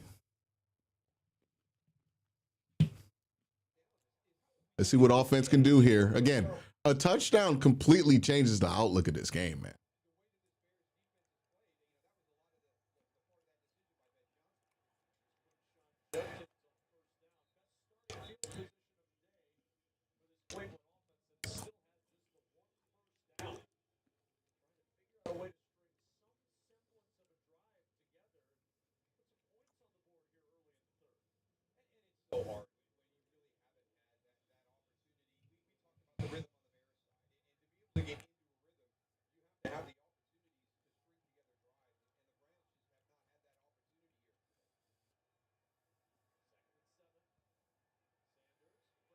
Oh, come on.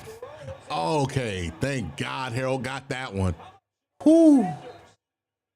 Ooh. That was almost a disaster. I don't know. Like that's gonna. Some people are gonna put that in the highlight play, right? And this is kind of similar to when Dylan had a throw like that, and like it was funny because the Shador fans were like, almost an interception. It doesn't count. I mean, that was not a decision I want him to repeat again. It worked out though.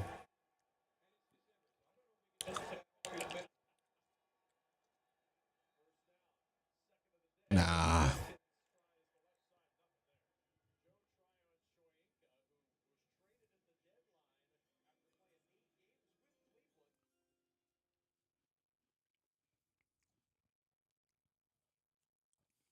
You're so disillusioned by the Browns, you start to make dinner. What's the dinner? Homemade bologna sauce? Not to brag. And now they have life. All right, man. You know, you got the juice now. All right. 2nd and 10.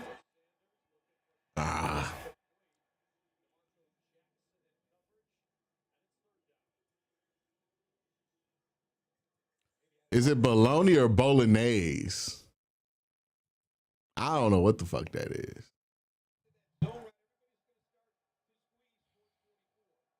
All right, 3rd and 10. Again, they're showing that Simpresh look. They're trying to confuse the Browns' offensive line. Only send 3, and we missed the void there.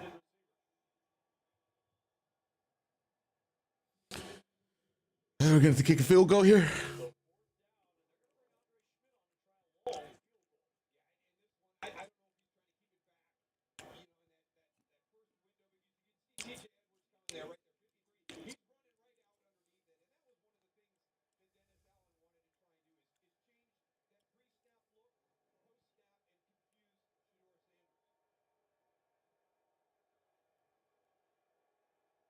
Let's get points here. Tough. No wind. And that's going to go. That's good. Good job. Hey, we don't know if we found our quarterback, but we might have found our kicker. We might have found our kicker. That's the good news.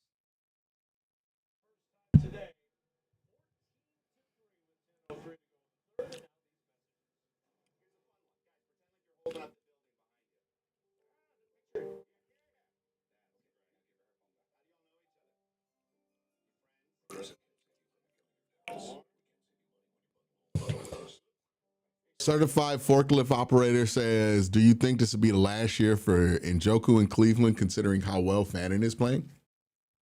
I think so. I think that they're going to let him walk. Now, I don't know what the money is behind it. Jack Duffin have a better idea for it because he's more in tune with the cap stuff than I am. I try to like keep up with him, but I haven't been able to keep up on his thoughts on Njoku specifically. But yeah, you know, I don't think there's much reason to bring him back. A Doobie Man says not getting shut out better than the Bungles. Hey man, take our wins where we can take them.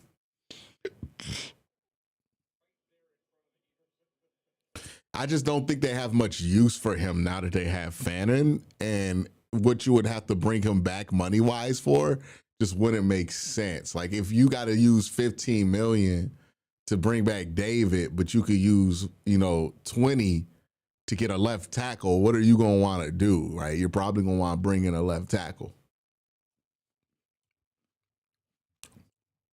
So I think they let David walk.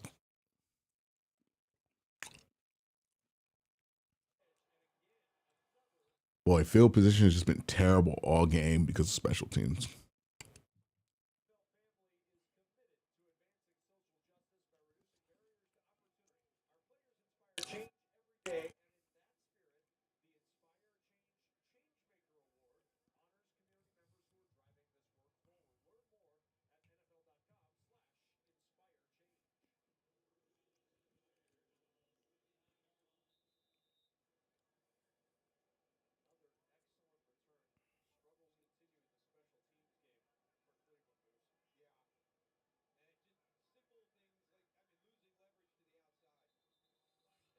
Might be a false start.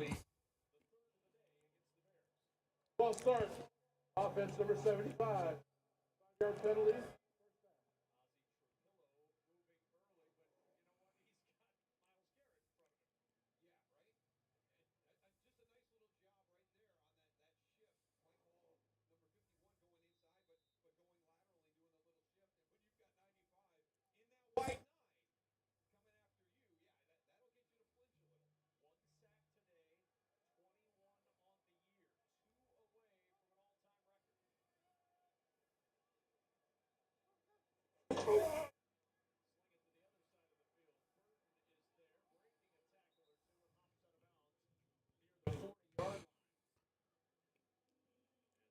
Burton is limping.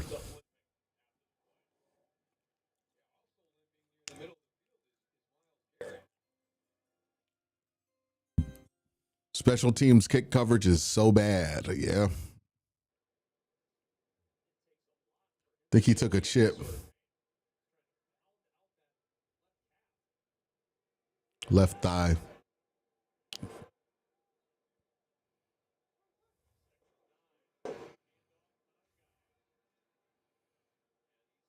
All right, it's going to be 3rd and 7. Yeah, and hopefully,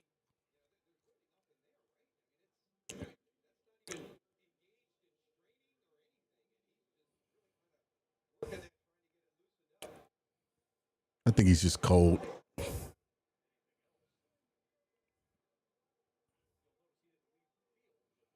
Third and 7 here. Looks like they got Miles over the A gap.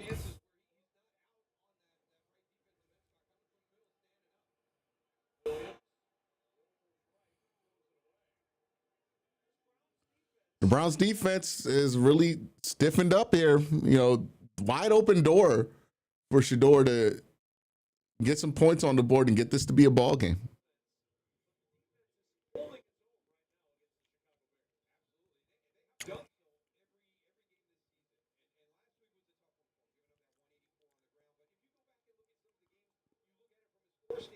Again, the Browns are fortunate to only be down 11. They really should be getting their ass beat right now.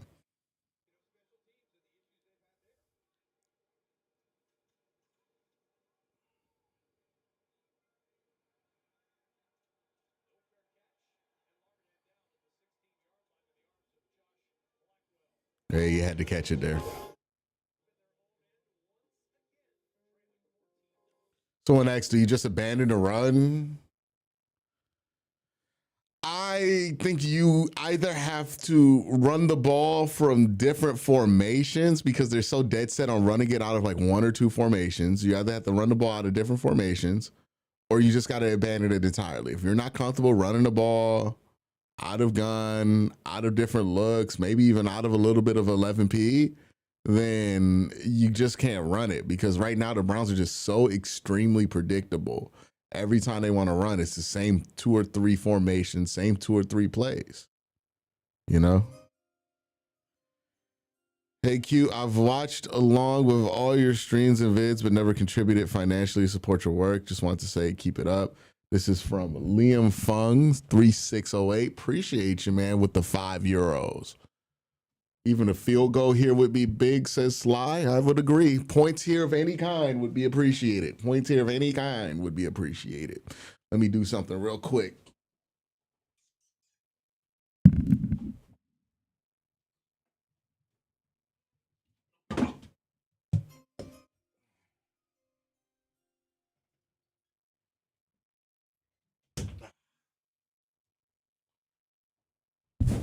Yeah, appreciate that super chat, Sly.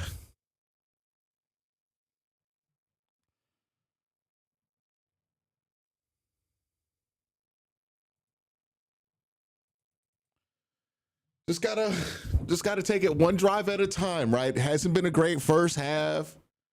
Start of the second half hasn't been great. Don't try to make too much happen and make a big mistake and turn the ball over. Just take what's in front of you, one drive at a time, and just try to get points on the board because you're not that far down, right? It's easy to feel like you got to just start yeeting the ball downfield or taking huge risk with the football, but you don't have to do that, right? You're in a position to where you can get this game within 1 score with just a field goal. So just play smart, complementary football here on offense.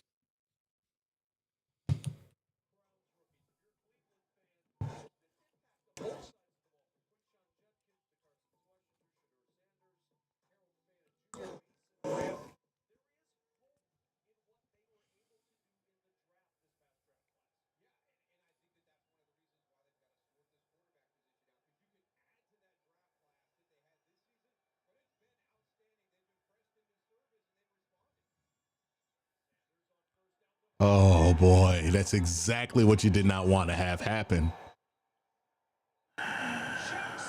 He just didn't see the linebacker underneath. Yeah, he just didn't see the linebacker underneath.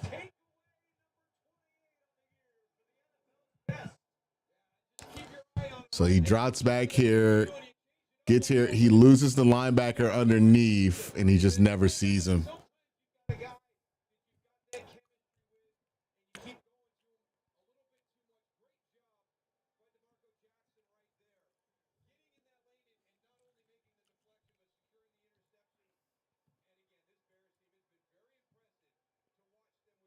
Yeah, you could not have that happen there.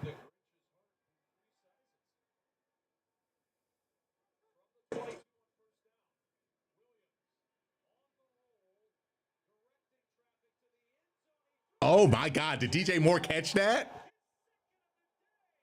Oh. Oh.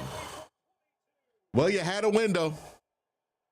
Couldn't turn the ball over there. Still got a lot of time left.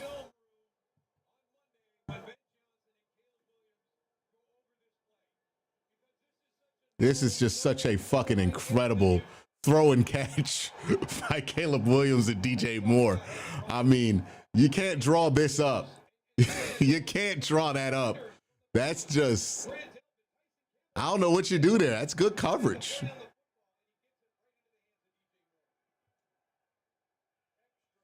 And the big one. That was the big one. All right, you got to score here now. Got to score here now.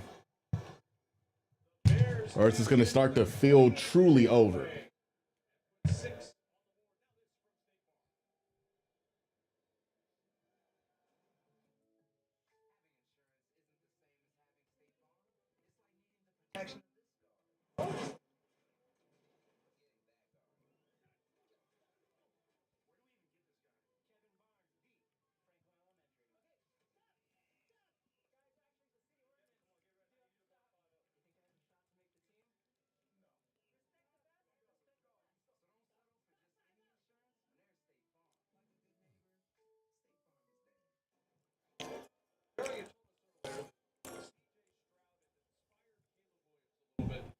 Samuel says he donated UK pounds. It's more than euros, $6.6. My bad. My bad. I am culturally ignorant. I did not know that there was a difference. So appreciate that. Appreciate the pounds. My bad, not the euros.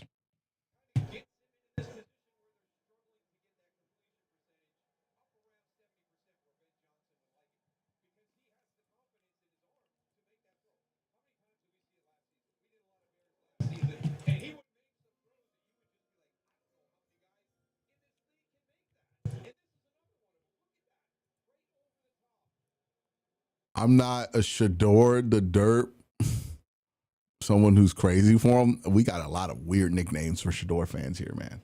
A lot of strange nicknames. But let me pull it up. I'm not a Shador fan, but you got to admit, he plays with some grit. That being said, the QB we need is Mendoza. He's my guy. Kyle versus Miami game sold me 2 years ago. He's a dog. I like Mendoza a lot, man. We'll see what happens. We'll see what the Browns are in position to do. First, we got to figure that out, right? What are the Browns, before we have all of these debates that are a bit premature, we got to first figure out what are the Browns even in position to do in the draft. First, you got to figure that out. Once we figure that out, then we can sort out what they want to do with the quarterback position, what kind of opportunities they can take versus what kind of opportunities should they.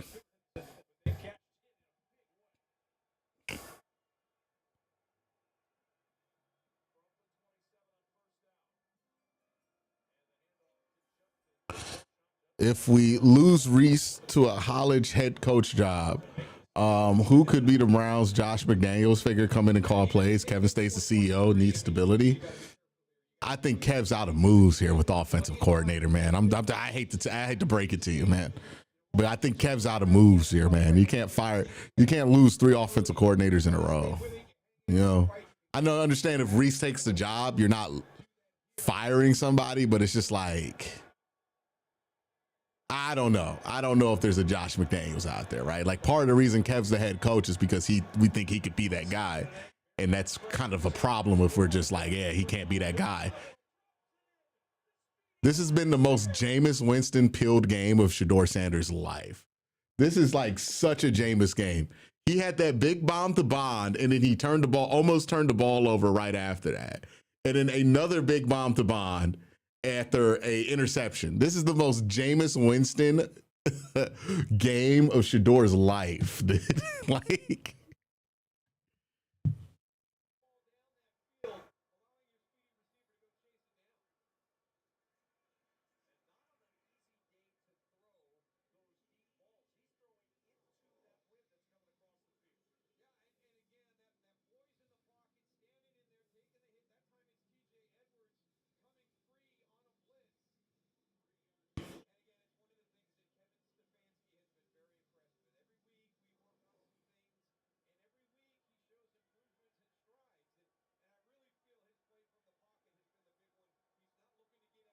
all right, 2nd and 7. You score here, you can erase that interception.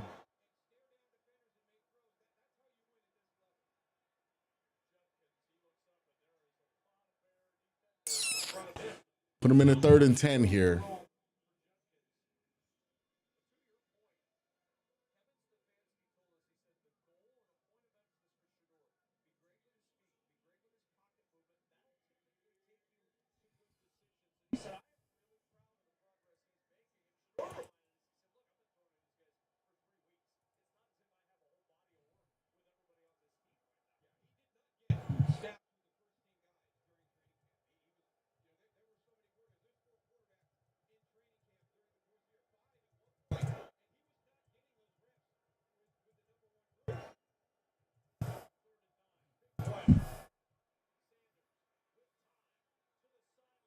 Oh, great catch by Judy. Oh. Oh. Oh. Well, he did throw into double coverage there.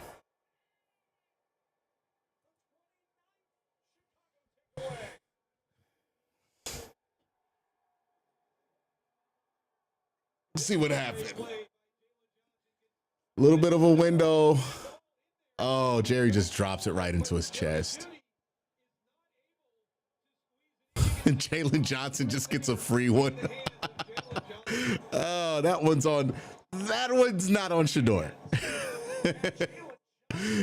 That one is on Jerry Jeudy. Holy shit.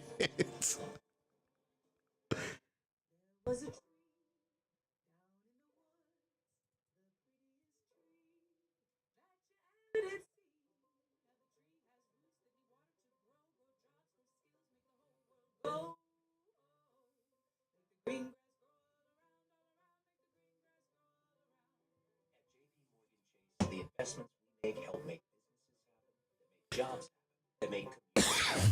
Together,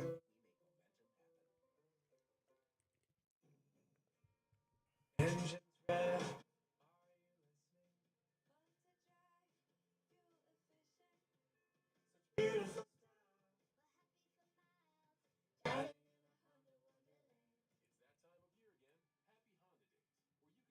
Yeah.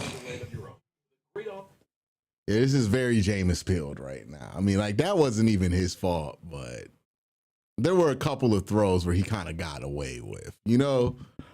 So kind of evens itself out at the end of the day. But yeah, that was on Jerry Jeudy right there. Jerry's got to catch that. Like, I thought it was double coverage when I first looked at it, but it wasn't even double coverage. It was singled up. Like, that's a good idea to throw it there. And it's a good ball. Jerry just doesn't come down with it. Carnell Tate and Jordan Tyson with both first. Yeah, sure, brother.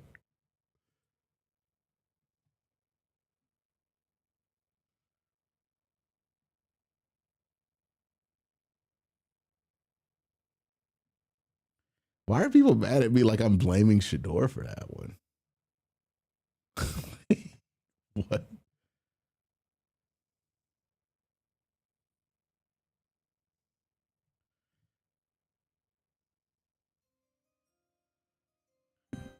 Jerry Judy's had good catches, Cam Vex. No, let's not act like Jerry Judy hasn't had a great catch ever.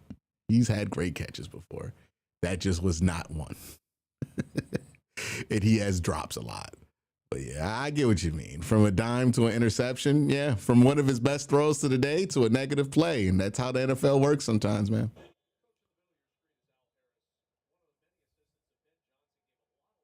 What's with Judy and the wacky crap this year? I don't know, man. It's just what it is. And again, it's a hard football to catch. I don't want to be too harsh on everybody here, but it's just, I don't know, man. It's just a shitty play, dude. I don't know what to tell you. Great catch, Jerry Judy. Don't belong in the same sentence. Rather a drop than that. Yeah. I mean, it fell right into the lap of him.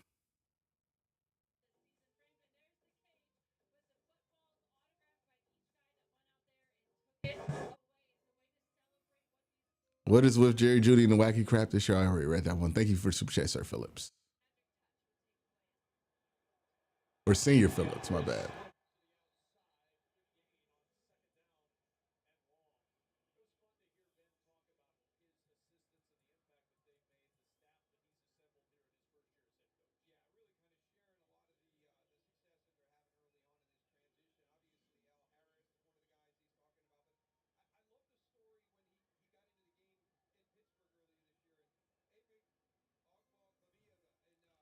Jeremiah Smith, Fannin, Bond, Tillman, get rid of Jerry Judy. I think Jerry Judy could be useful for you if he's just not your number one wide receiver. I think that's where he's it's Greg Newsome syndrome, right? When Greg Newsome is your most important corner, he bothers the fuck out of you. But when Greg Newsome is like your second or third best corner, you actually you like having Greg Newsome on your roster, right? Jerry Judy's like the Greg Newsome of wide receivers. Like, he is a solid guy. He's a really good wide receiver, somebody who can really win after the catch. But when he's your number one wide receiver, you're just going to see goofy shit sometimes, you know? Like, he is the Greg Newsome of wide receivers. There were 2 fouls during the play, both by the defense. Holding, number 26, that penalty is declined. Holding, 27, that penalty is accepted. 5 yards from the previous spot, automatic first down.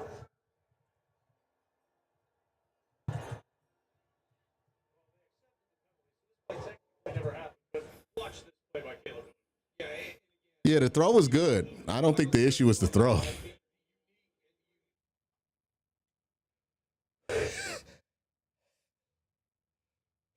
I don't think anybody has an issue with the throw, you know? Excuse me. Sorry for sneezing. So first down and 10 at the 33. From the eye to the edge. Jerry Judy, Miles Hart. Stop. Thank you for the super chat. Thank you for the super chat. You know, they're kind of a pick your poison team right now. I do feel that the run game is kind of the engine that starts everything going. But when you can put that unique escapability that Caleb Williams has, and if he can start to find the joy in the ordinary instead of always trying to kind of find that big time throw, you know, this is an offense. Jerry Judy would have caught that if Mendoza was the quarterback.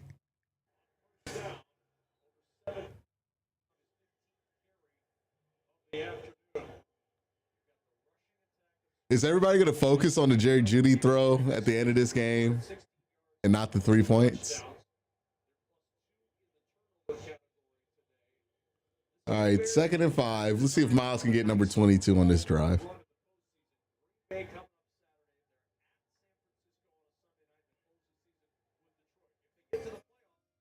Thank you for the $2 super chat, Interstellar. Really is, and everybody they need to add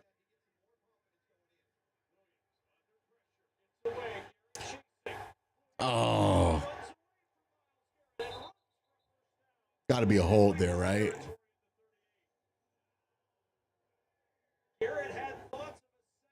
Oh, Miles almost got 22. On that record. Watch it. He's so close when he sneaks back inside right here. Misses Caleb Williams. And again, there's that unique escapability. I mean, that is dropping back, stepping up, moving to your left, and getting away from Miles Garrett. That's pretty darn impressive. Now, that's interesting to see, right? You've got a play with 95 off the field. You don't want to just hand it off, right? Like, oh, got it. I didn't get off the field. Johnson told us, he said, I do have some plays. There's a section on the play sheet that's when 95's not out there. These are some plays I like. I don't. Jerry Booty is crazy. He's got another shot. He's not back in yet. So looking down at the bottom of the play sheet. Maybe that's where you wrote those plays. Because you know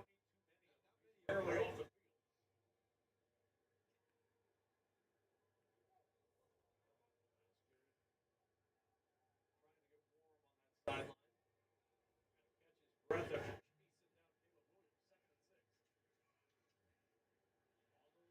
after Ooh. Ooh, that was a low hit. That was a real low hit by Hickman. That was a real low hit. Look at this. Ugh, that reminds me of what happened to Nick Chubb. That's real low.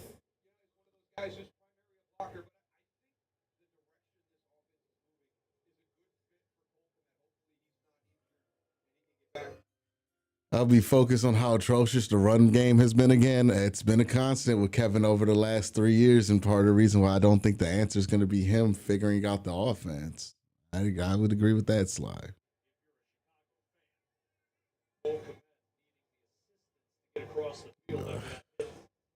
That was a real low hit, man.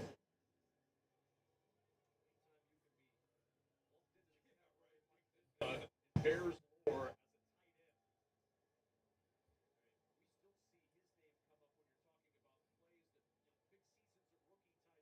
Well, he's got to get to this to get to Dickens' season as a rookie. And back in that era, right? I mean, you were not shorter schedule. Schedule, more run game.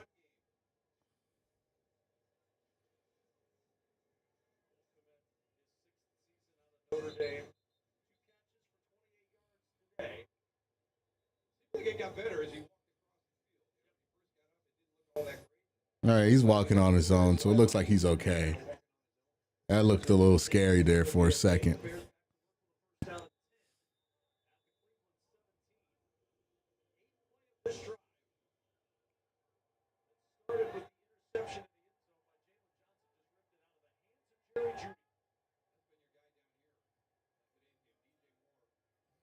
Feel like Nick Chubb made Kevin's career. Nah, I think that's revisionist history. Every time I hear this, I just question, like, were people really around for those 2 seasons that the Browns had 11 wins? Because Nick Chubb didn't play that much in 2020, and he didn't play much at all in 2023. And if those 2 seasons are the 2 main seasons of success for Kevin's career, how can you give it to Nick Chubb when Nick Chubb wasn't really a big part of either of those seasons? Nick Chubb was a big part of 2021. Nick Chubb was a big part of 2019. But like 2020, he was injured most of the year. I think he barely got to 1,000 yards. Obviously was helpful, but Browns had to win some games without him as the Browns give up another touchdown here. So no, I don't think that narrative has anything behind it. And then 2023, obviously, Nick Chubb was hurt at the beginning of the season. So, you know, obviously that season wasn't a Nick Chubb creation. I think it's revisionist history, and it's not even good revisionist history because we're talking about stuff that Nick Chubb wasn't even on the field for and giving him credit for it. You know what I mean? It just doesn't make much sense to me. Like, if you want to give Kevin's credit to somebody else, you got to find somebody else other than Nick Chubb because it doesn't make sense.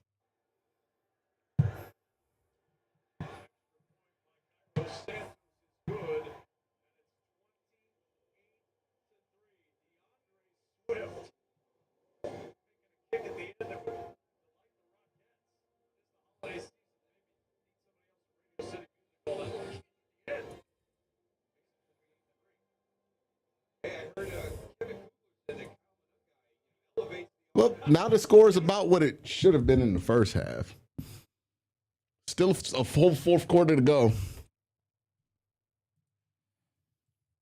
And what has been a pretty bad game for the Browns. Last week was at least fun. This has not been fun, man.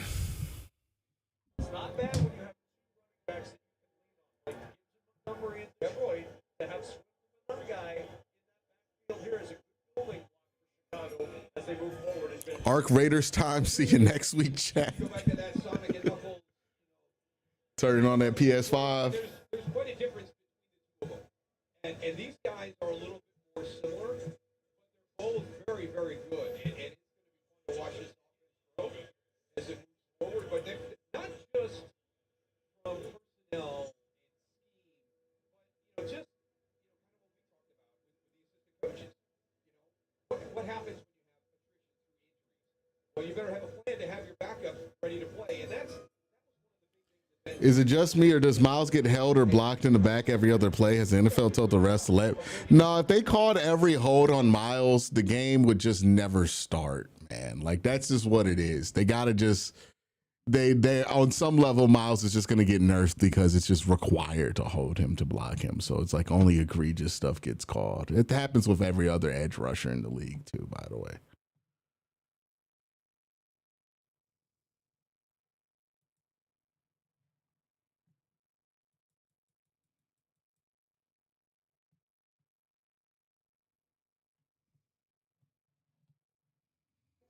Only other time was 1985 Chicago fans.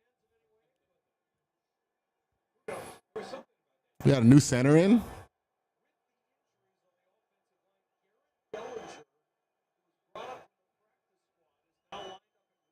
Oh, we lost another guard. Joe Batonio's out. I'm with you, Dragon. See you in Spurs Spernanza.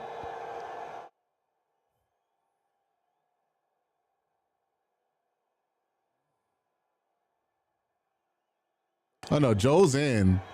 Oh, it's Tevin that's out. It's a bad throw here by Shador. and I thought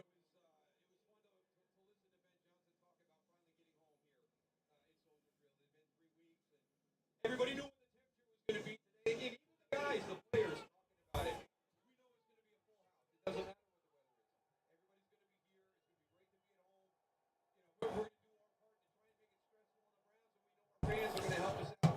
Electronic cornbread says you put up with a lot of foolishness. My bad if I contributed to today. Fine bottle of tequila on me, deserve it. Appreciate it. Nah, I don't think anything you did was foolish. It's just normal conversation that we have on the stream. Obviously, yeah, there's a lot of other stuff I deal with on this stream. But I've gotten pretty used to that. 7 years of doing this has built a pretty tough skin here. But appreciate the super chat, man. Appreciate the 50 bomb from Electric Cornbread. Appreciate you. You're the highlight of the game for me, man. Cut Harden. The team is pure comedy at this point. We can't just keep cutting people. Like, we're going to replace them with players who are worse than the players we're cutting. All right, 3rd and 10. Want you to get rid of this a little bit quicker, and that's going to be a strip sack. Okay, he held on to it. All right, Shador. This is that last drive wasn't your fault, but that one was pretty ugly. That was a pretty ugly drive there. Then he's going to have to learn, even on that 3rd down, when you're down 28 to 3, you can't hold it. You got to just take off yourself, but you got to avoid making that big negative play.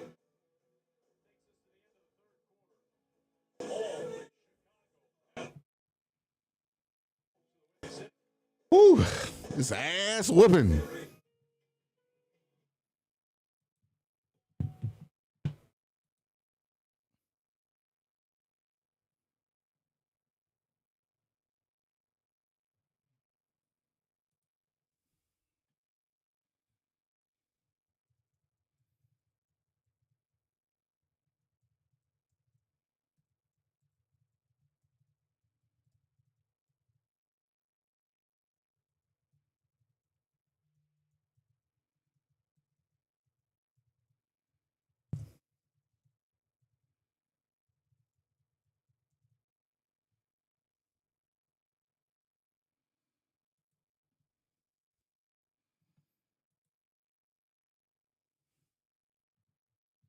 Yeah.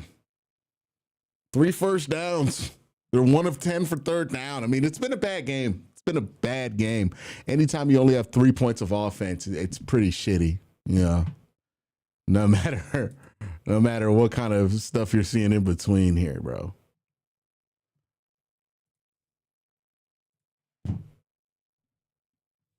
Like, it's tough.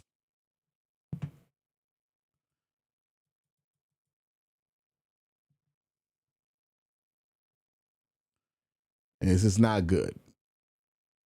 This is getting very ugly.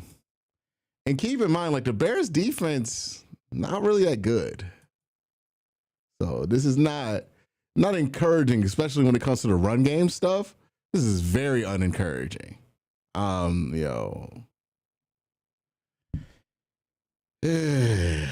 got a lot of shit to work on this offseason, boy.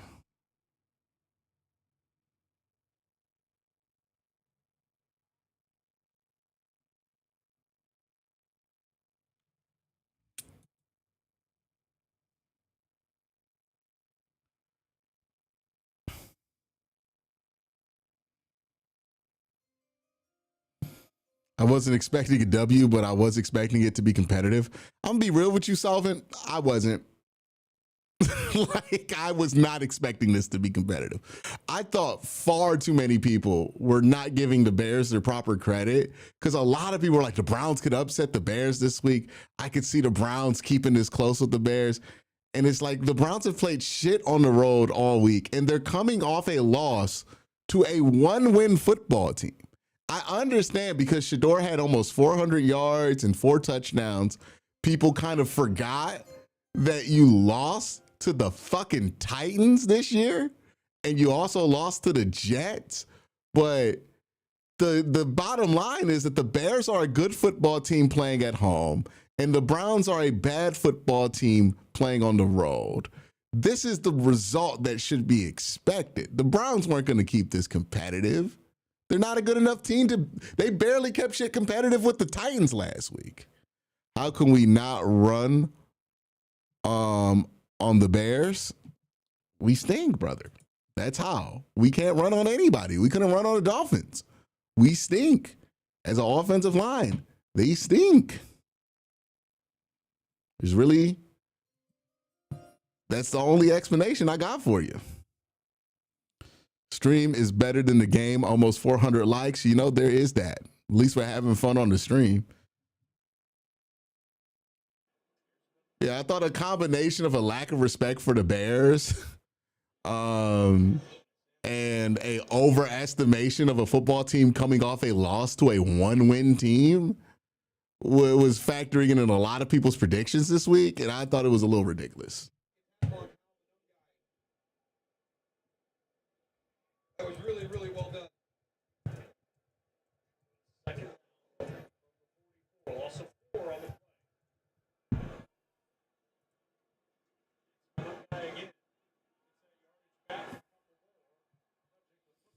All right, Miles, get 22.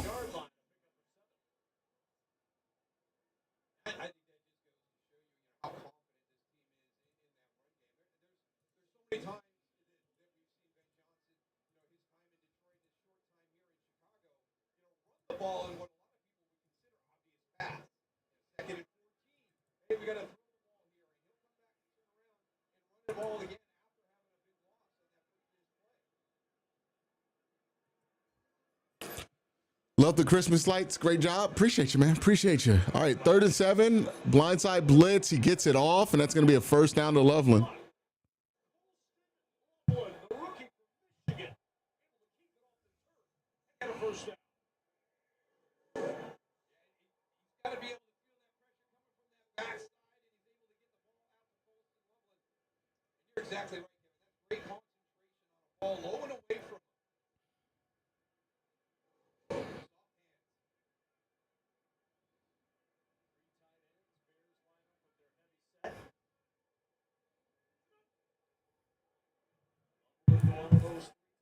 Motion.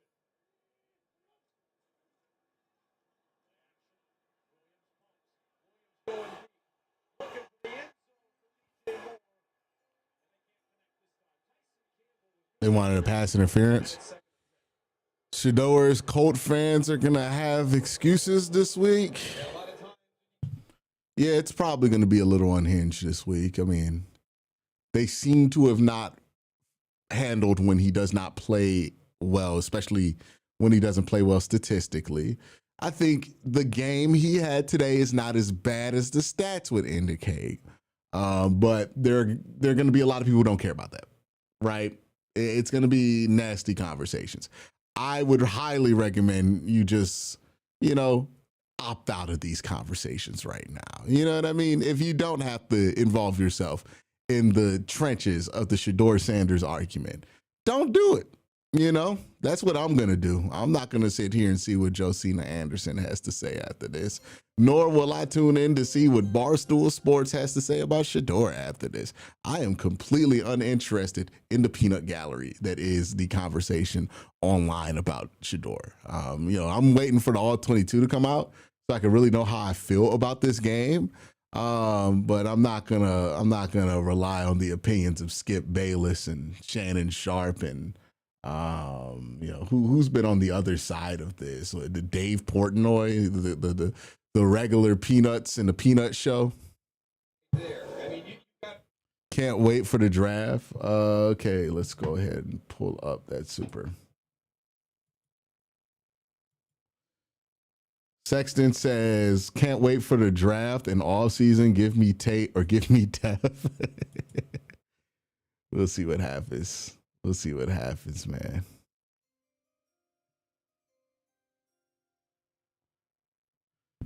Shador fans don't handle when he plays bad, just like his haters can't handle when he plays well. Exactly. It's just you hear goofy shit either way.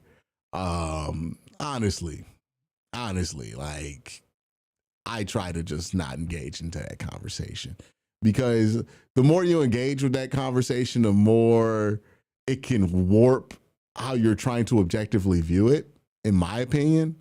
And I think that does a disservice to everybody involved.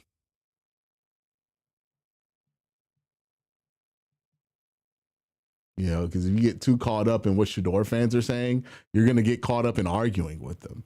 And you're going to want to win your arguments against them. And that's going to involve you rooting against a player on the team. I don't want to be in that situation. And if you get too invested in trying to win arguments against Shador haters, you're going to be at the point to where you're just trying to find ways to win arguments instead of actually evaluate him for what he's worth and what he's not, Either way, you're just putting yourself in a negative situation. Like, I think there's a better way to handle it.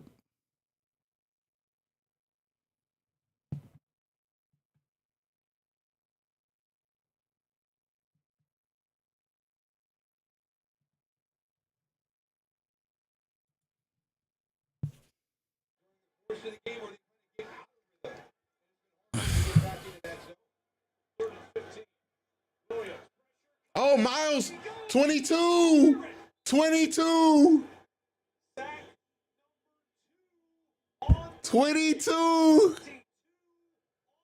1.5 sack away.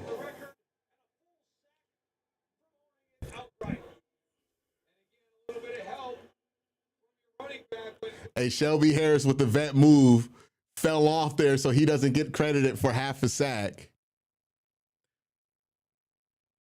Yeah. The Rams are 3. They're not playing with leads where teams have to throw the ball to get back into the game. I mean, the majority of his sacks, throughout his career, have come in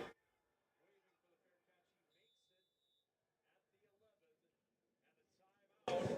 In Chicago, knocking on the door of history, Myles Garrett closing in on the all-time sack record. His team now big. Emmitt Smith is a legendary football and dancing star, but he also has Geico like a regular person. So we had one translate. The whole routine was getting stale. 22 for Miles, man. Wow. He might do it in like less weeks than Strahan did, right? Strahan had 16, right? The last week of the season.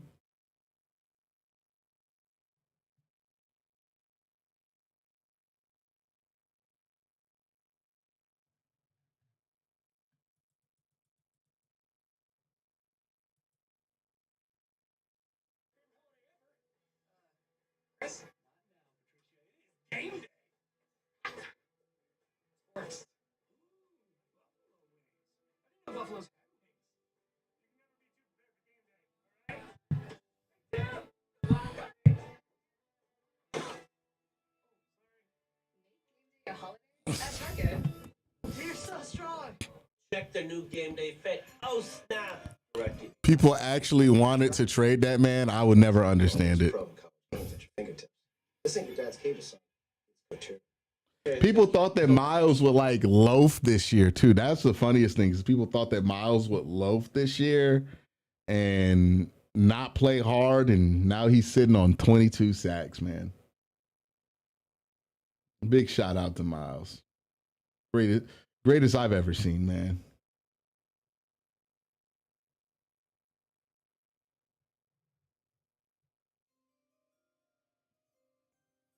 I still like to see 95 break the record against Mason and the Steelers, but hey, I won't be picky and go 95. Yeah, man. He could break 25 against the Steelers, right? That's his goal, is to get to 25, right? Maybe he gets to 30. Who knows?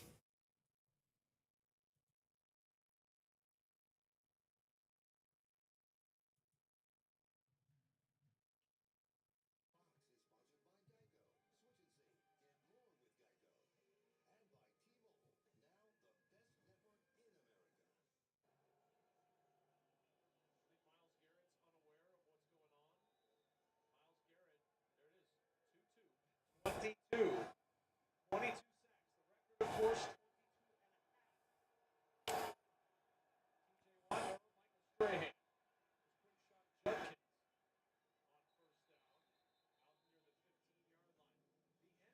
Still now, they're looking at this right now to determine, is it a full sack or is it a half sack? Shelby Harris was there. Watch it again. You make the call. Like those old commercials. Harris is there. Garrett is there. Is it a full? Is it a half? I think it's full. I mean, I think they get there at the same time and Shelby Harris slides off, which he should do. Somebody will have All right, drop back for Shador. Little dump off the Judkins. We're going to be in 3rd and 7. Still can't believe the NFL said they don't have audio from the Mason thing. Yeah. We'll never know what was said. We'll never know what was said there because they don't ever want us to know.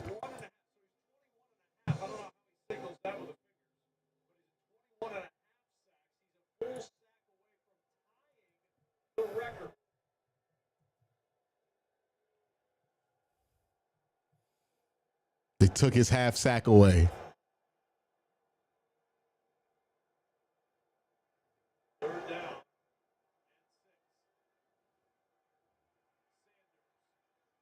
First down.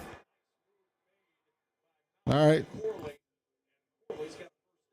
Corley into the lineup now with Jamari Thrash not being here. We talked about a couple of things for this Cleveland Brown team to look at. And one was going to be we're going to follow Miles Garrett and that single season sack record. The other one is Sanders. And how does he play here today? You know, kind of building off those previous 3 starts, which has shown incremental improvement. From game to game, it's been a tough afternoon for him. But he has made a couple of really impressive deep throws. So we'll see how he finishes up here. And this is a huge 3-game stretch, 4-game stretch. His favorite target. Yeah, they're just working them in, getting them comfortable, getting on schedule. Good job. Ooh.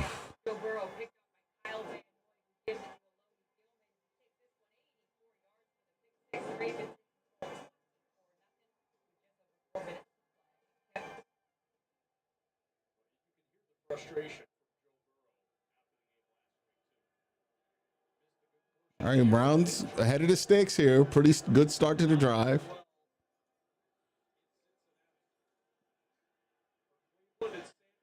Oh. And now that one is on Shador.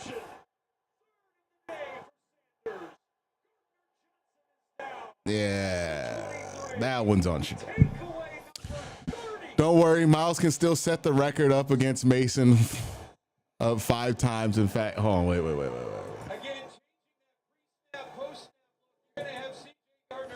He got confused there. Don't worry, Miles can still set the record against Mason up to 5 times, and maybe he goes for 6 for sure.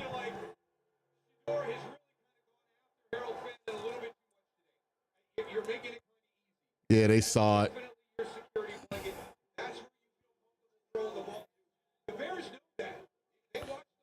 The ball's underthrown too. They baited him into a couple of shots right there.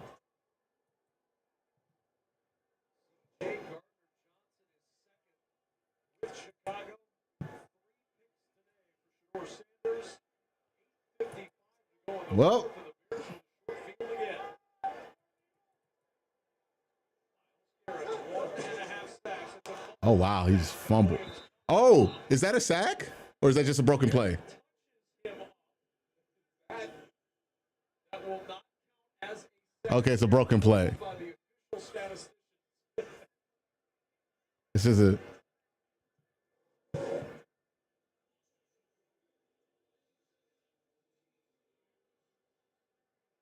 That was eerily similar to something I saw back in 2001 doing a Giants Packers game. You were there for the Strahan record. Swift.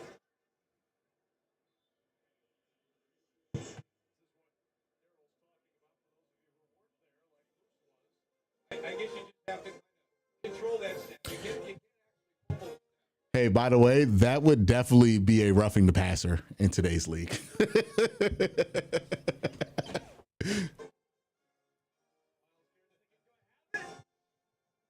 course, he's not aware that he was only given a half sack the last time.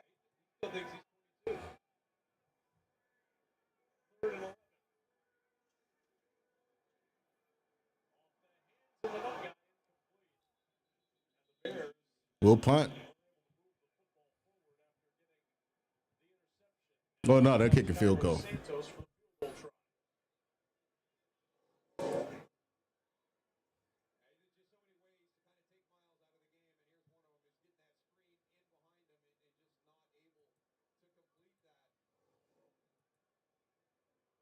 I tell you, we've done 3 Browns games now. I think it's amazing to see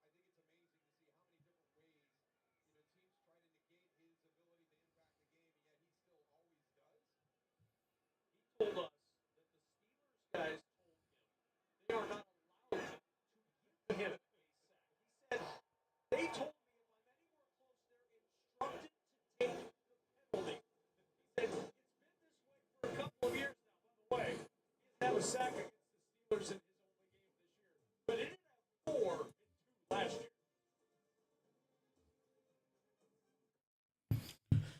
All right, well, it's been a rough one. This has been a rough one. With Shedeur Sanders, 10 of 25, 131 yards, 0 touchdowns, 3 interceptions, a terrible game by any metric for any quarterback, right? I don't think, you can point out there were a couple of nice throws in those 10 completions, but, no amount of nice throws or balls that shouldn't be intercepted are going to turn that into a good game, man. Yeah, it's been a rough one, man. This is the Browns' offensive experience right now. Is this the lowest we've scored in a game all season so far? Is this the worst we've looked all year? Let's see. 16 points week 1, 17, 10, 10, 13, 10, 17, 9, 31, 13, 20, 16, 10, 8, 29. If the Browns don't score by the end of this game, this will be the lowest scoring game of the Browns season. Think about that. The Browns are seem completely inept playing a team with a winning record. It's because we're not as good as those teams. We got a lot of young guys in a lot of key positions. We're also dealing with a bunch of injuries. I mean, I don't know why this result is surprising. I thought this was fairly predictable. I'm not saying you thought this was a surprise. I'm just saying, like, the amount of people who thought the Browns had a chance to win after losing to the fucking Titans last week.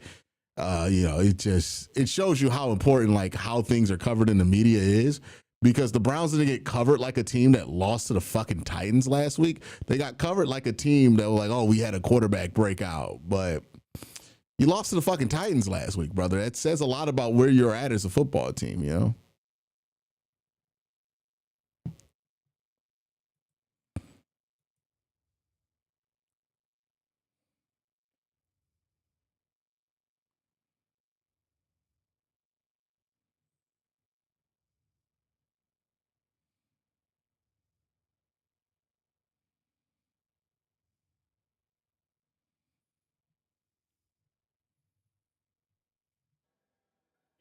I believe.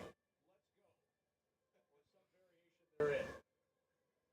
Right? I mean, he's going. All right, let's just go in and get some reps here. Man, what are you doing? By the way, we ran into Santa yesterday at the hotel. Very true story. Ran into Santa yesterday at the hotel. I know Santa you were wrong. You were wrong about what would happen. He was very. He believed it was a trap game, like Daryl talked about at the top of the broadcast. You know, just because the Elves believe it's a trap game. Oh, that's it. There he is right there. Look at that. And one to the right, I had to work hard. Eh? He said he was the naughty.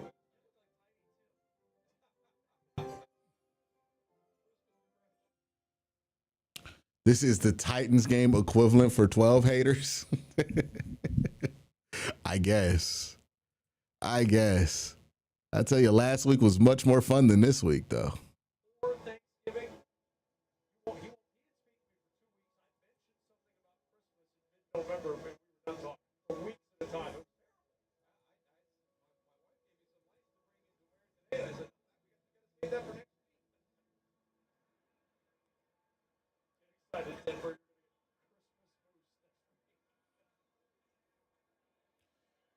Finding its way out to the 29-yard line. Well, Miles Garrett with 21.5 sacks, Allison, and there's a reason why he's feeling so good this year. Kevin, this is the best he has felt physically, as he is finally free of foot pain that has bothered him for years. See, he had implants put in his feet when he was young to help build arches, and last year the pain was so bad he couldn't walk, let alone play football. He almost missed games because of the pain. And so after putting off the surgery for several years, he finally decided to have his hands removed. He choked with us. He did it about 10 years too late because he feels so much better. He didn't want to do it because he didn't want to miss the time to train and get in shape. But then he just spent this season at the off-season with Michael Parsons and Will Anderson. And that's kind of fun for whether or not he is. What? I can't believe he's never led the NFL in sacks. What? I can't believe he's never led the NFL in sacks. Allison, maybe you know the answer to this. We were talking during the break. Does he know that it's not 22? Does he know it's 21 and a half? Has anyone told him that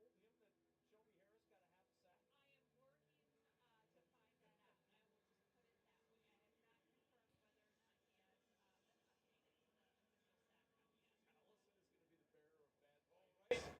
Careful how you handle that one. Yeah, I don't want to be the one to tell him. What? I can't believe he's never led the NFL in sacks previous to this year. Right? It's unbelievable how talented he is that he's never led the league. Here's Ron. He hurt himself? Yeah, and not doing that, right? That's the one you don't want to do. You saw him, he climbed up the pocket. And that's been something that he's really worked hard on. And you can see it when you watch the film. All right. Where he struggled in preseason. Really made some. That's bad. He's just out of phase today, out of rhythm. I think some of the mechanical stuff has still been where you want it to be. He just doesn't feel like he's in phase with the game plan right now. He seems out of sync. He's been out of sync all game.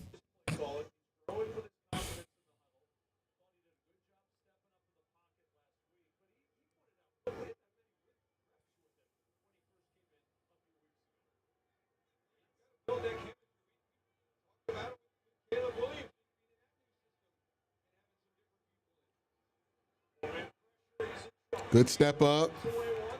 Good.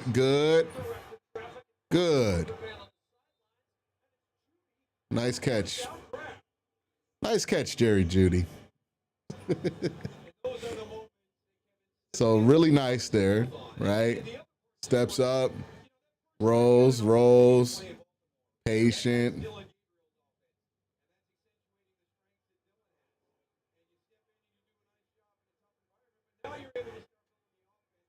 You know, look, it's been a bad game for Shedeur. Nothing he does on this drive is going to change that, right? You know, but you can get some positive work done on this drive and your next drive, right? Like, just get some good work in. You know, you're not going to turn it around and make this a great game all of a sudden. It's been a pretty bad game, but just get back in phase and structure and get some positive work for next week if you're Shedeur. That's really what the focus has to be.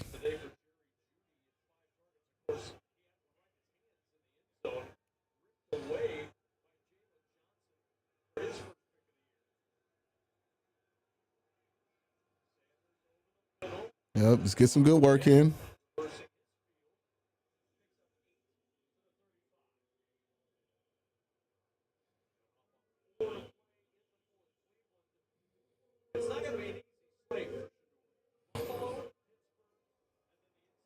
Run game is worse to watch than DG throwing safely.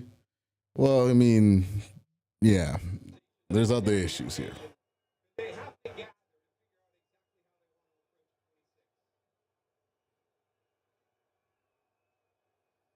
Yeah, one high look. They're showing a lot of man here.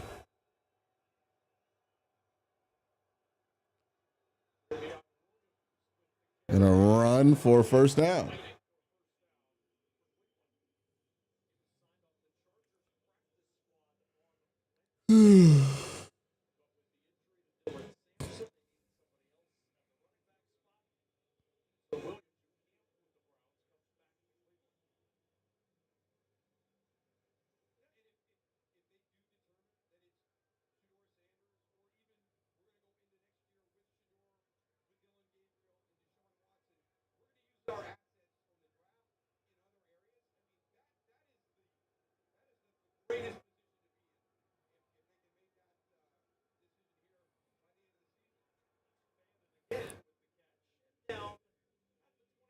There you go. Just settle in.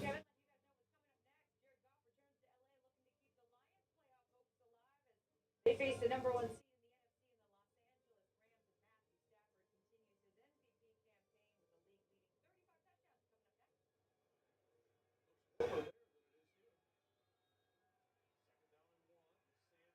It's green. Oh, they blew that shit up.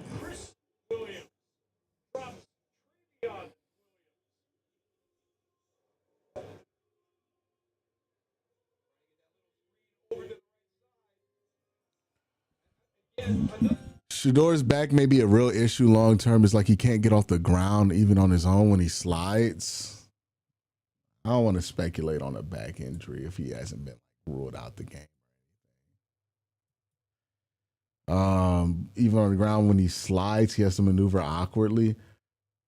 I don't know. He's like, I've watched enough Shador to know that like Shador runs with a wide gait. He kind of has like that Patrick Mahomes thing going where he runs with a wide gait, and maybe that's it. That's why he looks so awkward running the ball and sliding. It might just be like the same thing that makes Pat Mahomes look weird.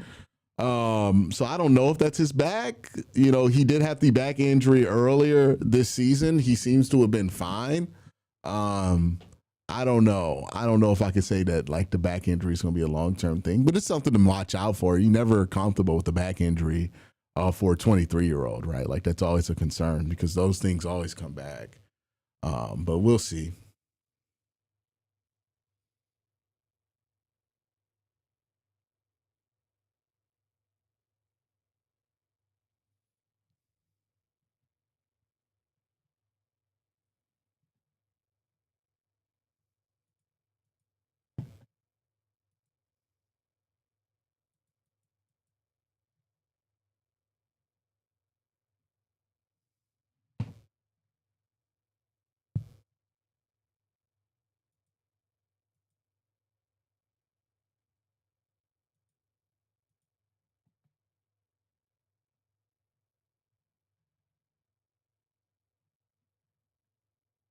Right, responsible for.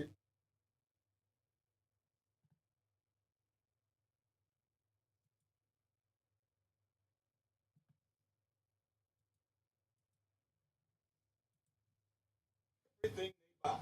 They get big purchasing power so the business can spend more and earn more. What's the yo? So far, though, for Shador, this drive, you know, look, he's not going to turn this game around with a drive that he has down 27 points in the fourth, right? It's been a bad game for Shador, objectively so. We can project what that means or overanalyze what that means, but I'm not doing that, right? I'm not saying he's trash. I'm just saying he's had a bad game. And it's important for him to realize you can't really change that, but what you can do is get some good work here, and that's what he's done in this last drive, right? He's gotten some good work in after the big interceptions, and now he's kind of just trying to focus on what he could do better so that these things don't carry into next week, man. You know, you play the Bills next week. That's going to be even tougher challenge than the Bears, in my opinion. So, you know, just try to get yourself to a better position here. Talk about it. And he said it's just a concerted effort. Everything we do, and Al Harris is a huge part of this, and the way they do things in practice. One thing we got to find out: did Deshaun Wright do push-ups? Wide open. There you go. Because he got another pick 6 early in the game, and that was one of the things that practice will drop. They have to get a certain number in every practice. So you're teaching those ball hawk skills on a consistent basis, and it's paying off on game day. At this point, you're looking for reps for a young quarterback, and you're getting some good ones on this drive. You really are. You're continuing to see him, take some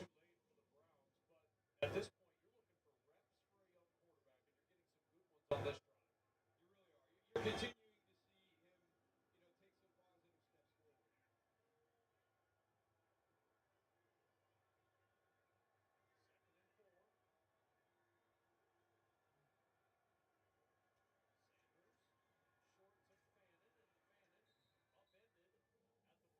forward. Yeah. So it's just what you want to see from Shador, right? You're not going to change the game. You're not going to change the narrative about this game in one drive. But what you can do is get some good work in for next week, right? So that's what you want to do here. Get some red zone reps. Let's get a touchdown here. And let's make this not the lowest scoring game of the season. Miscommunication on that one. Stop it at 2nd and goal. 32 seconds to go in the 4th. Coming up next, our Fox NFL doubleheader continues with America's Game of the Week as Garrett off of the line. These stats for the Rams, currently the top seed in the NFC. Some will see the Panthers and Saints or the Titans and 49ers coming up next right here on Fox. Check out the listings for the game in your area. Goal. Sanders pressured again on the run, and Sanders will throw this away with 25 seconds to play. All right, 3rd and goal. You're probably going to get both here. Phillies got a win today, so the Eagles are 9-5. Carolina later. Seattle, San Francisco, the Bears in that wild card, of course, in the hunt. Lions, Tampa Bay. Things have gone south in the south for the Buccaneers. Now 7-7. Trying to figure out a way to right the ship before it becomes too late. If you were hoping to see a step forward, this was not the game you want to see. Stefanski gets canned. Hold on.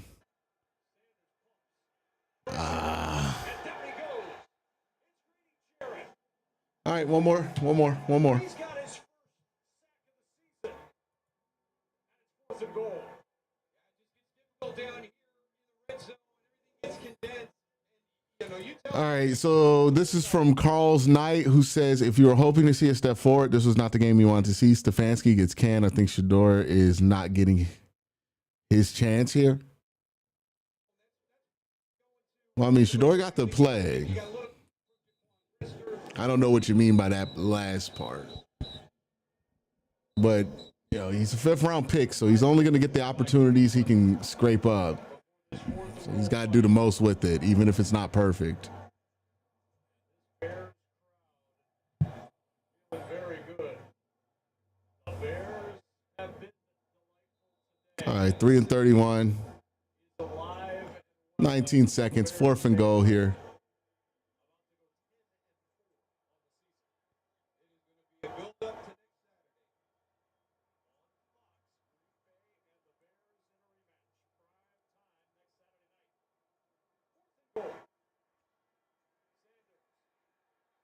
In trouble again. He escapes for the moment. Sanders score. Hmm. Austin Booker with the sack to end it. And not the end of the drive you wanted. And that's the lowest scoring game of the season for the Cleveland Browns. Chicago at home today. about just kind of giving your guys an opportunity. have that shot out here to the left. He's got Lardon right here. Just take that and see what he can do. You being back in the pocket with all those defenders coming at you is not going to be the best thing. So that's that area. Hey, you know, Coach, I gave my teammate a shot, Gage Lardon, the opportunity to run after the catch, and it didn't get in. But those are the ones now we can really see that start to develop instead of trying to create the really kind of long shot plays. Third Bears head coach to reach 10 wins in his first season. And Johnson's designs are on board, but a 31-3 win. All right. Well, Browns with their worst offensive performance of the season. It's tough. It's tough. We got some more things to catch up on, but real quick, let me pay some bills here. Sleeper is a place where you can do picks. You can also do fantasy football. I love to use the app for all sorts of things. Make sure you check it out. If you're going to use picks, get a 100%, get a $100 deposit match of up to $100 when you use promo code ORSTAKE. Make sure you check it out. Now we're going to check some scores on the Sleeper app to catch up with what's going on around the league before we go to the post-game show. There's going to be a lot to talk about in the post-game show, for sure. A lot of interesting things to be said, especially after a performance like that. So the Jets lose to the Jaguars 40-28. The Chargers are beating the Chiefs right now in the final 2 minutes, 16-13, but the Chiefs do have the ball, but it's 1st and 20 for them. The Commanders are only up by 8 points to the New York Giants, 29-21. This is important because the Giants are one of the few teams that have less losses than the Browns. If they get a win out the way, then that means the Browns jump them in the draft order. All right, we got games that have finished. The Ravens 24-0 to the Bengals, just complete ass whooping. The Cardinals lost to 40-20 to the Texans. The Bills 35-31 over the Patriots. The Patriots were surging in that game early on, but I guess the Bills picked it up late. And the Eagles 31-0 over the Raiders. Kenny Pickett not successful in his first start for the Raiders this season. So that's what's going on around the league. Make sure you guys check out the Sleeper app. We're going to jump to the post-game show here soon, but a lot to talk about. A lot to talk about.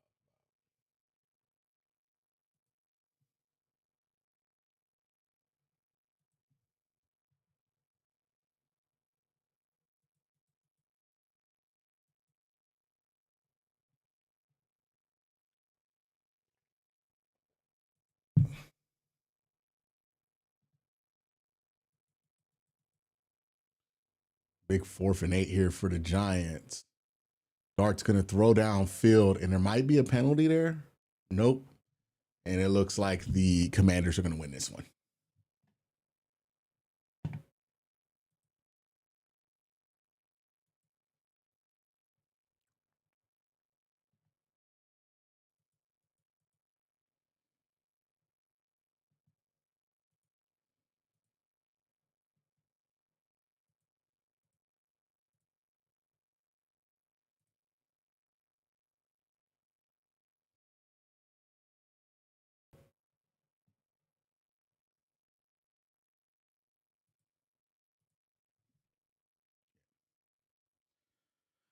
That was a rough one.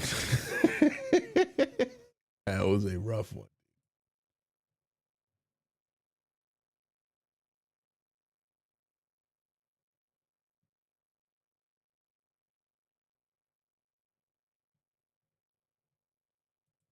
Oh, yeah, people arguing about Mendoza. We're having a healthy chat right now. People arguing Shador Mendoza right now.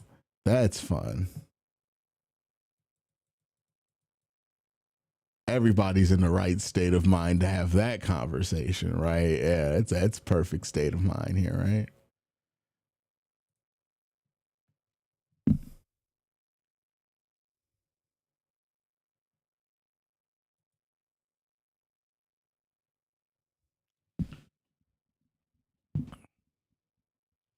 All right, let's start the Bleacher Report. Let's go ahead and do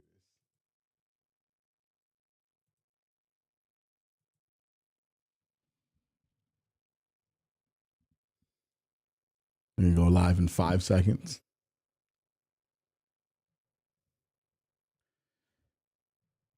Okay, so in order to talk about this game, we need to be able to accept certain realities, right?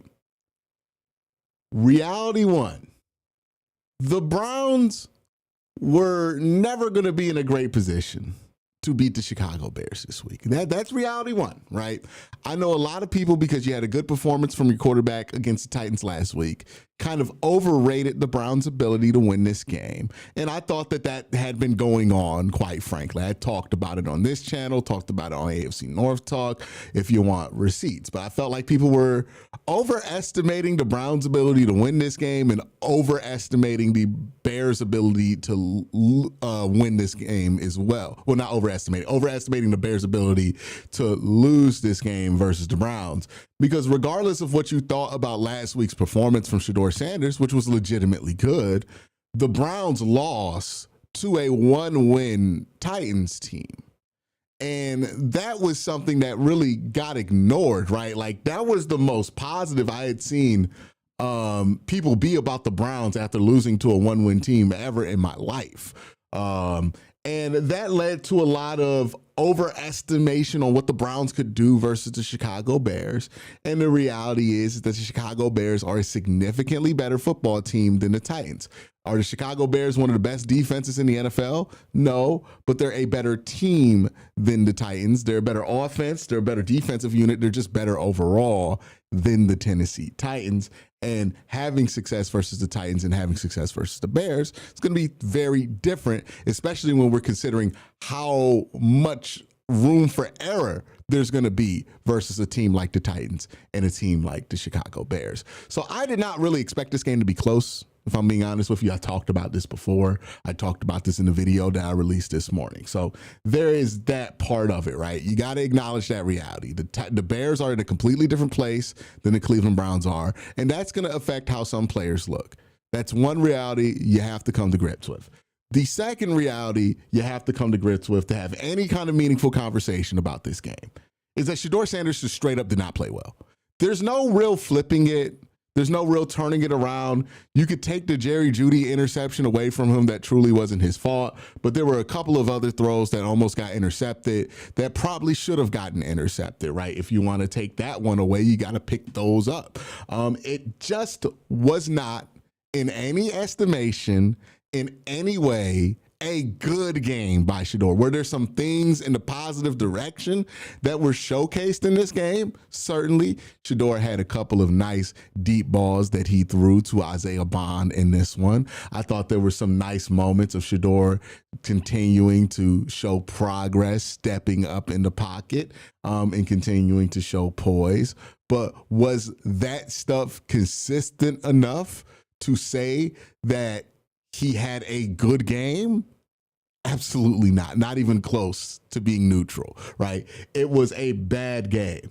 There's no reality where somebody goes 18 of 35, 177, and three interceptions, and also takes 5 sacks, where we're talking about this being a good game for somebody, right?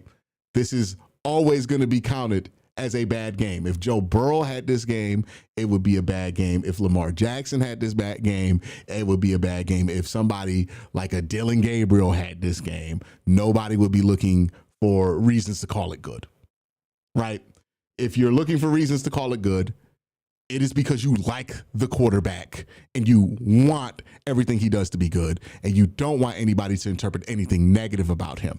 But also, just because a guy has a bad game does not mean that the rest of his career should just burn in hell, right? Because I know that's what a lot of people are going to do. And I hate that I have to do like 10 minutes of basically playing referee before I can evaluate or talk about what we saw in this game, because the discourse and the conversation around this player is just so insane. Right. And it's not Shedeur's fault. It's just bigger than him at this point. Right. But that's the reality. He did not play well. Were there a couple of throws that should have been caught by some of the wide receivers? Sure. Should Jerry Judy's interception be counted against him? Probably not. That's not that's not Shador's fault that interception happened. I think that's squarely something you could put on Jerry Judy. It was actually a pretty nice throw from Shador, one of his nicer throws. But the Browns in this game only had 6 first downs. They got a bunch at the end of the game, so maybe they got to 10. But for most of this game, they had like 6. They got 3 at the end of the game. So they ended with 9 first downs. To put that in perspective, the Chicago Bears, a functioning offense, got 21 first downs, right? The Browns' third down efficiency was atrocious in this one, right? They were 4-14, 1 of 10 for most of the game until they got to the last part of the game where we usually call it garbage time. They were about 1 for 10. So not a good game for Shador. Again, I hope we are at the point that we are mature enough, or at least most of the people watching the video are mature enough to be able to acknowledge that Shador did not play well, but also it doesn't mean that his career is over. Okay? We don't have to argue like his career is over. He simply had a bad game. Every quarterback that plays in the league is going to have bad games, right? This is why I talked about in the video in the morning about process versus results for Shador, right? For me, this game was about process, not results. I wasn't looking for Shador to upset the Bears. I didn't expect Shador to upset the Bears because I understood inherently that that would be a ridiculous expectation for somebody and an unfair expectation for somebody when this team is coming off of a loss to a team that had 1 win before beating the Cleveland Browns. It would have been ridiculous to say, hey, we're going to lose to the 1-11 Tennessee Titans, but we're going to come back and beat the Bears on the road? The first place Bears? Like, we're just going to do that? That would have been a ridiculous expectation. I did not expect the Browns to win, and I kind of expected this game not to be close. So for me, watching this game, it was more about the process there. So I don't think I'm going to end up being as negative on this game as some people are, right? If you came into this results focus and you wanted results and expected results from Shador, you're going to be gravely disappointed because he did not produce results at all. There was some stuff that he produced that would get you excited from a process standpoint, right? I thought he did not drift as much in this game, which is good, right? Stacking that progress on top of each other. I thought that he did a good job of stepping up in the pocket and not bailing from clean pockets. I thought that, when he got opportunities to make big plays, he did his best to complete those opportunities. Sometimes he got a little hungry for those opportunities, and one of those resulted in an interception on a pass intended to Harold Fainin. Other times I felt like he wasn't as, like he has this tendency when he's throwing checkdowns to get kind of like lackadaisical in his process, and I thought that came up and bit him in the ass on the interception where he didn't see the linebacker. So there's still a lot that you need to correct with Shador and need to learn about Shador, positive and negative. But with this game, it was bad, right? It wasn't a good game for him. I thought there was some stuff from a processing standpoint, well, not processing, but from a process standpoint that you could be happier with Shador. But if we're looking at it results-wise, obviously you're not going to be happy. This is the lowest scoring output the Cleveland Browns offense has had all season with just 3 points. And I believe those 3 points were heavily assisted by was it a turnover or a turnover on downs that the Cleveland Browns had. So no way to flip it, no way to turn it around. It was a bad game, but It's not the biggest deal in the world.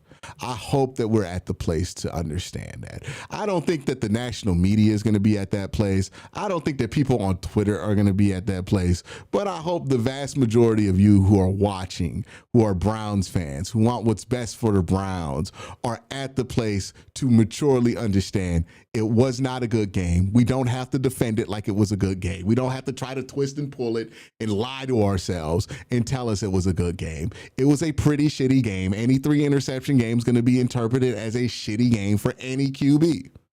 Rookie or not, reps or not, you throw 3 interceptions in a game, people are going to say you played like shit. It is what it is. It comes with the territory. We don't have to lie about it, but we also don't have to panic about it. We don't have to freak out, and we don't have to make long-term assumptions about what a player is going to be based off of one game or a couple of results. Let the entire season play out. Let's see where the cards lie at the end of the season, and let's talk about what the Browns' moves are going to be once they get to that point of the season. So that's really what my takeaway is from this, right? Shedeur, not a good game, but also this is kind of the stuff you expect from a rookie quarterback trying to figure out the NFL. It didn't look like Johnny Manziel not belonging out there, right? It looked like a young quarterback learning a lot of stuff that he cannot get away with in the league the hard way. And that's just sometimes how it happens in the NFL, right? I think you'd be hard-pressed to find a rookie year without a bad game for most quarterbacks, especially quarterbacks who weren't taken in the first 2-3 rounds. So that's part of the process for Shedeur. And I've been saying this a lot. We got to get to the point where we're not freaking out if he has a bad game. There's some process stuff to look at. That's really kind of my 2 cents on Shedeur. I'll wait till the film breakdown to really make the rest of the determination there, because I want to see what the all-22 look like, because I feel like that's going to be important to the conversation with Shedeur. But the same way I didn't freak out and overreact to a good game from Shedeur, right? I was not one of those people talking about franchise quarterback, put him in a Hall of Fame. He's the next time after he put up a bunch of great stats versus the Titans. I praised it sufficiently, but we didn't go overboard, right? That's the same way. We're not going to do that in reverse this week. Now, are there some larger narratives to talk about that have started to form? Yeah, right. It's been real up and down with Shedeur as far as the results go, right? You get the great preseason opener, the bad preseason closer. You get the bad game versus Baltimore to start. You get the really solid start against the Raiders, and then a bad start versus the 49ers, and then a really, really solid start versus the Titans, and then a bad start versus the Bears. Also, what coincides with this is that Shedeur's good performances seem to line up exactly with teams that aren't good, that are actually worse than the Cleveland Browns record-wise. And you have Shedeur's bad starts lining up with teams that are over 500 and playing for the playoffs, which feels like something that you should pay attention to if that trend continues. We'll see if it does. But there are some things to be concerned about, but we don't really have enough to make a full determination on those things, right? And that's what the rest of the season is here to figure out.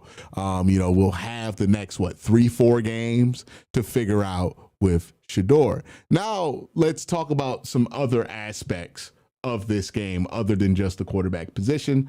But I wanted to start out at quarterback because I know a bunch of the conversation was going to be about quarterback, right? Wasn't a good game. Everybody's going to have their conversation there. I want to bring up the point that the Browns have to completely get the wrecking ball out and destroy everything associated with this run offense. On top of the Browns not getting much through the air, right? 3 turnovers, 5 sacks, 177 yards on 50% passing from Shedeur. As bad as they were through the air, they were much worse on the ground. Shedeur was the leading rusher today. That's never a good sign. No disrespect to Shedeur, but He's not the kind of quarterback you run on dedicated run plays. He had 2 carries for 24 yards on scrambles. The Browns had 12 carries for Quinshawn, 21 yards for Quinshawn, 1.8 yard average. Travion came in, got a carry for 3. Harold Fanon got an end around for 2 yards, 16 carries for 50 yards. And remember, 24 of those yards are on scrambles for Shador. So we're really talking about 14 carries for 26 yards. A truly awful, abysmal day for the Cleveland Browns on the run game, and something that the Browns need to take a wrecking ball to. Tommy Rees, I think he's done some solid stuff in the passing game. I think his run game work has been very uninspiring. You combine that with the very uninspiring 3 years of work from Kevin Stefanski, and you can see one of the biggest problems with the Cleveland Browns right now. They are a team that is dedicating a lot of their coaching resources into running the ball.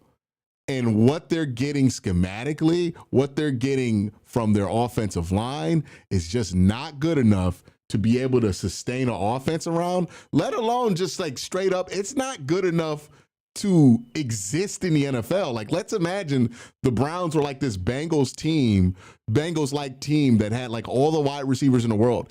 What they're getting out the run game right now is just not enough to even sustain that kind of offense, let alone a actually good run game offense that's capable of carrying a team. Like, it's just awful. They need to get guards in the draft. They need to trade.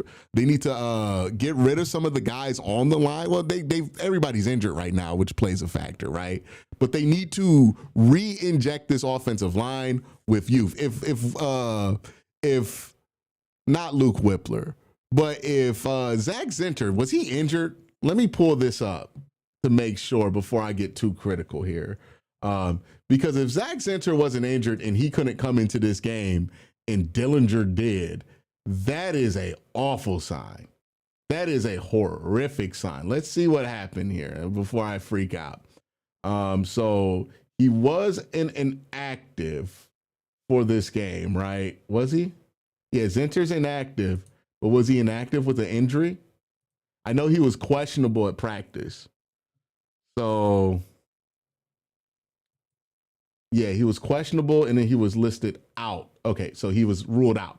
So Zinter's injured. So that's why he didn't play in this game. But yeah, they can't displace anybody in the run game with their guards. What the Browns do, their guards are going to be really important. This is a solid guard draft class, so you are going to be able to add some new talent to that room at the guard position. But you can't leave it all up to the draft. You got to get some guys in free agency as well. They gotta retool this entire run game because what we're seeing is uninspiring. They keep trying the same shit over and over again. They can't get it to work.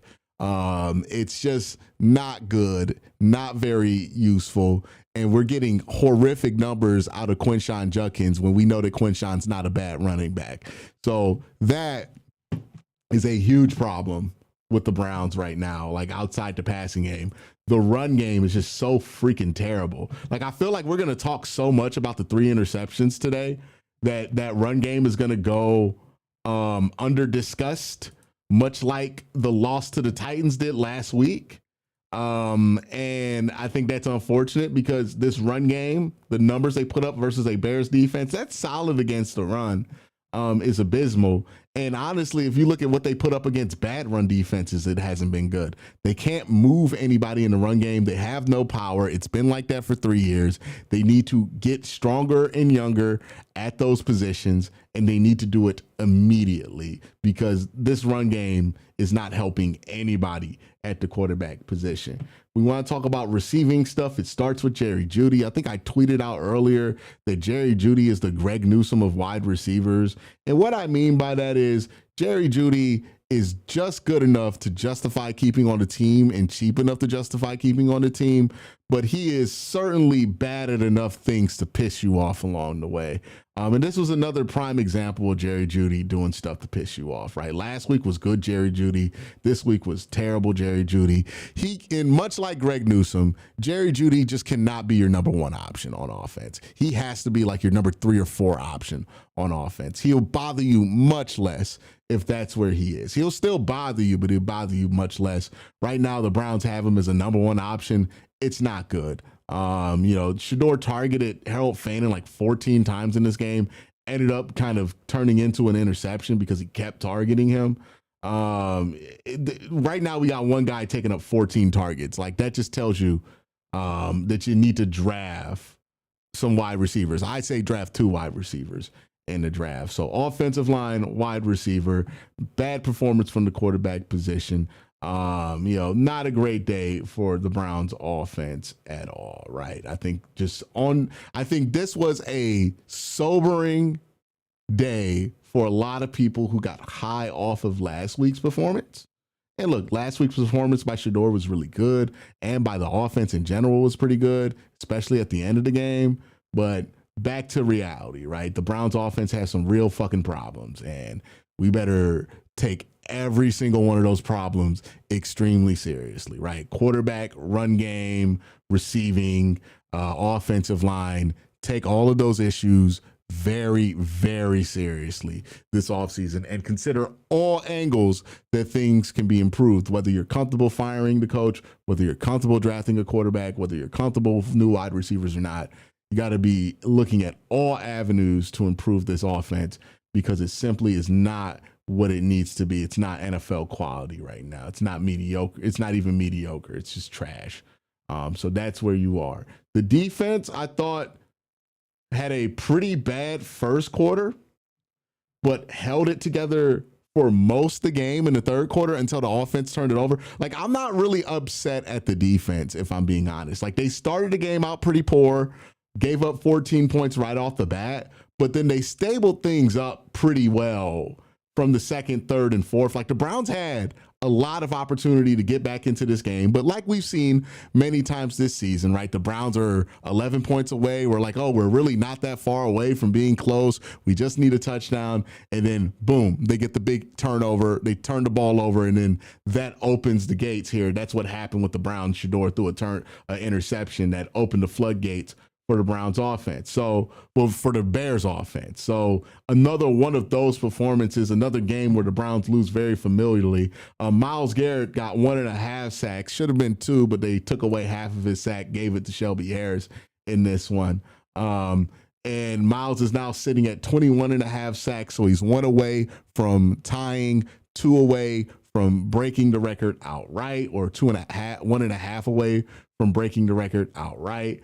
So as we continue to watch that will be encouraging to see. Myles also had, I think, a TFL? I thought he had 2 TFLs in this game. I guess they didn't give him one, but I thought he had 2 TFLs in this game. We'll see what they give him by the end of the night. But yeah, the defense, I thought, not the great start from him, but a really good start, really good finish to this game. Unfortunately, the turnovers got the better of them at the end of it, which is going to happen when you turn the ball over a ton. Do we want to talk about special teams anymore? Is there anything else to say about special teams anymore other than special teams is god awful and we hate special teams? Like, is there really anything else for me to say? Look, everybody wants Bubba Ventrone fired. I don't care if it happens now. I don't care if it happens at the end of the season.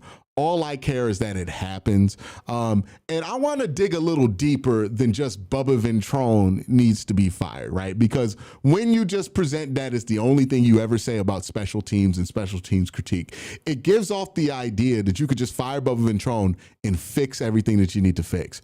And I don't think that's going to be the case because let's face it, this is the second offensive coordinator in a row that has come into Cleveland with a solid reputation that has left with the fans having pitchforks on their booty, right? Like just absolute discontent with what the job is that these guys have done. It happened with Mike Prefer, who had a okay reputation in Minnesota, and it's happening now with Bubba Ventrone. Now, this is not to say that Bubba Ventrone's actually good at his job and Cleveland's making him bad. This is to say, are there some deeper elements here that are contributing to the failure here other than Bubba Ventrone is not good at his job? Because, yeah, I do think Bubba Ventrone stinks at his job. I've said it for 3 years. But I do think it's also weird that Bubba Ventrone has been struggling at his job for 3 years. He's also the associate head coach, and there's no other special teams assistant on this team. Part of the reason the Browns can't fire Bubba Ventrone in the middle of the season is they have nobody to take over special teams right now. Just they don't have it. There's no other special teams coach on this team other than maybe a quality control intern.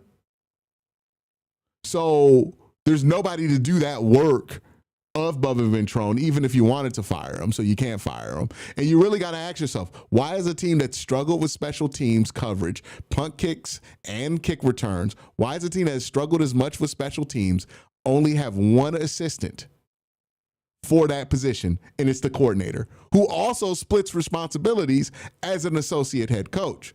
I think the problem is we don't have enough people coaching special teams. I think that's very obvious. There's like 14, well, not 14. There are like 20 people on the special teams unit. There's one coach and he's splitting responsibilities. That does not seem like a great combination there. And I feel like that's part of why special teams always looks like this, especially since they have the current alignment with Kevin Stefanski and Bubba Ventrone. Like, it feels like that can't be a good thing for the Browns, you know? So yeah, fire Bubba Ventrone, but man, if we just hire another special teams coordinator to come in here, have no assistants, also split associate head coach duties, and think that everything's going to be hunky-dory okay, I don't know. I think the structure of this whole thing is jank too, on top of the coaching, you know?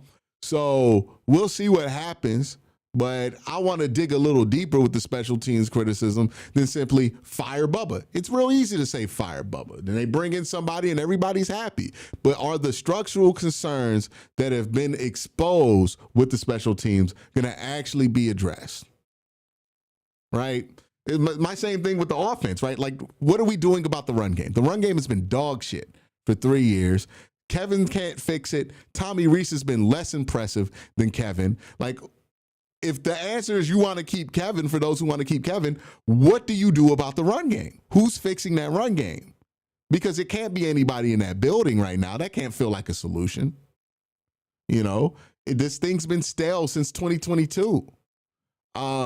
It's just more and more things pop up like that for me that make me not want to hang on to Kevin after the end of the year. I understand that you might not have a great path to replace him.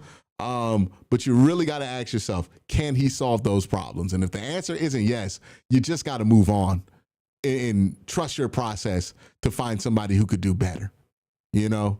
But we'll see what happens at the end of the season. This was one of the more uneventful games of the Browns season. This is one of the more sobering games of the Browns season. If you had any delusions that the Browns were going to become an elite offense after last week, this was a splash in the face with water, right? There are some realities here that we're just going to have to deal with going forward. And that doesn't mean that you should give up on the futures of some of these guys, but it does mean that you have to account for those things going forward. All in all, worst offensive performance of the season for the Cleveland Browns. It's a damn shame that Myles Garrett's about to break this sack record and we don't play a meaningful fucking game in any of this run. It's real unfortunate, but hopefully Myles can get the sack record and we can remember this season for that and forget everything else about this season, because it's been one hell of a dog shit season to be a Browns fan, especially if you're a fan of offense.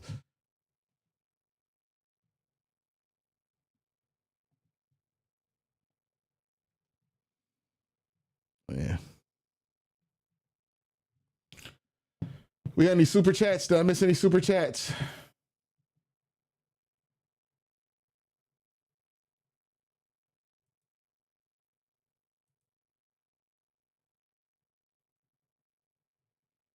Someone said Watson time. All right.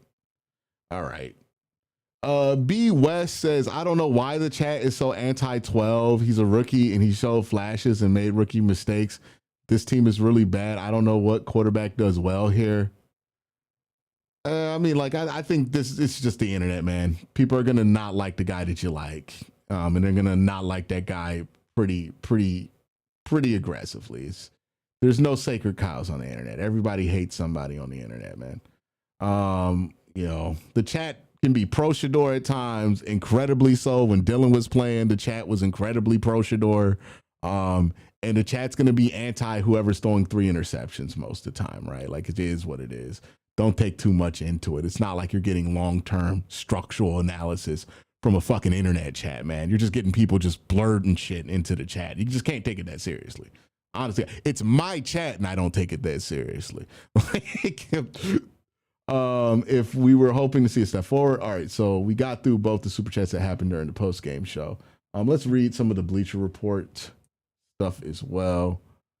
Is it just the usual fire the coach, go back to Bill Callahan? Hey man, for people who have this take of we just need to go back to Bill Callahan, I got news for you. All this stuff happened under Bill Callahan too, right? The run game degradation that was happening while Bill Callahan was here in 2023. The offensive line degradation started in 2022, well under Bill Callahan's watch. If you think simply having Bill Callahan on this roster as a coach is going to fix the issue, it's not, because these issues existed while Bill Callahan was coaching the fucking team, on the offensive line. Seems like the heat on AB has died down lately. How do you expect him to treat this offseason? Hold on, let me pull that up. How do you expect him to treat this offseason with probably new everything? I think AB is going to be pretty pointed and aggressive in his approach, much like he was to fixing the defense. I think a lot of the resources are going to go into the offensive side of the ball. I think they're going to let David walk, and they're going to use that money to bring in a tackle in free agency, probably spend about $20 million to kind of plug some holes immediately on this line. They're going to probably spend a couple of, like last year they spent on 2 running backs and 2 defensive players. I think they're going to spend 2 picks on guard and 2 picks at wide receiver. I think they're going to be pretty aggressive with remaking the rooms, pretty aggressive with attacking a new offensive philosophy.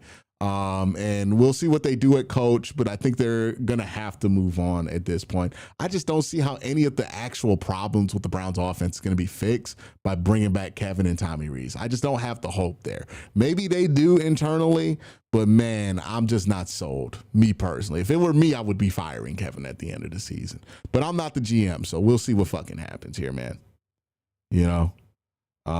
So they're going to draft 2 guards. They're probably going to draft 2 wide receivers. What round and what picks they use, we'll see. But they're probably going to walk away from the draft with 2 wide receivers, 2 guards.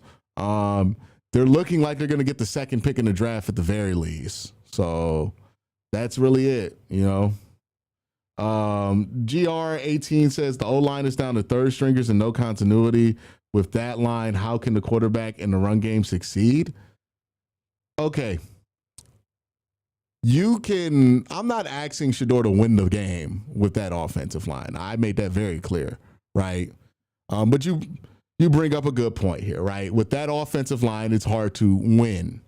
But you certainly can do better, right? Like, that offensive line was bad.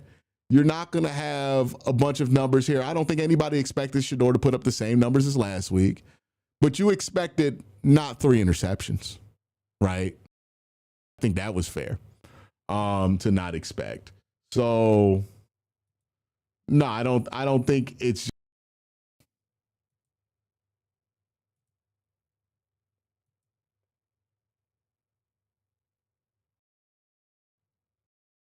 you can just like get away from that, right? Like, you gotta also address that. Like, yeah, the offensive line isn't great. Does it excuse 3 interceptions, 5 sacks? Like, especially when half those sacks were with the pocket time of plus 3 seconds? No, it doesn't really excuse that. It didn't have to be, it wasn't going to be great, but it didn't have to be this bad. The same thing with the run game. Do I expect the run game to be better than what they were today? Almost every week. I don't give a fuck who's out there. You should be better than 12 carries for 21 yards. You should be able to create more than that, no matter who's out there. So yeah, it's bad, but it doesn't have to be this bad. I think people lose that when they're like, oh, well, the line's bad. It's like, okay, yeah, sure. It shouldn't be great. That's certainly a reason that it's not great, But does it have to be as bad as it is? You know, like, is it just that one note? Like, oh, the line's bad, so anything bad is excusable? I don't think so. You know, we could blame it on a bunch of things, but like, you know, you got to also point out the individual failings that happen. There's room for a lot of blame here. You don't go to 3-11 by having not a lot of things to blame. You know, you end up at 3-11 by having a lot of shit going wrong. But that's just my 2 cents on it. Let's see what your 2 cents are. Y'all have a great day. Continue to have an even better night. Peace.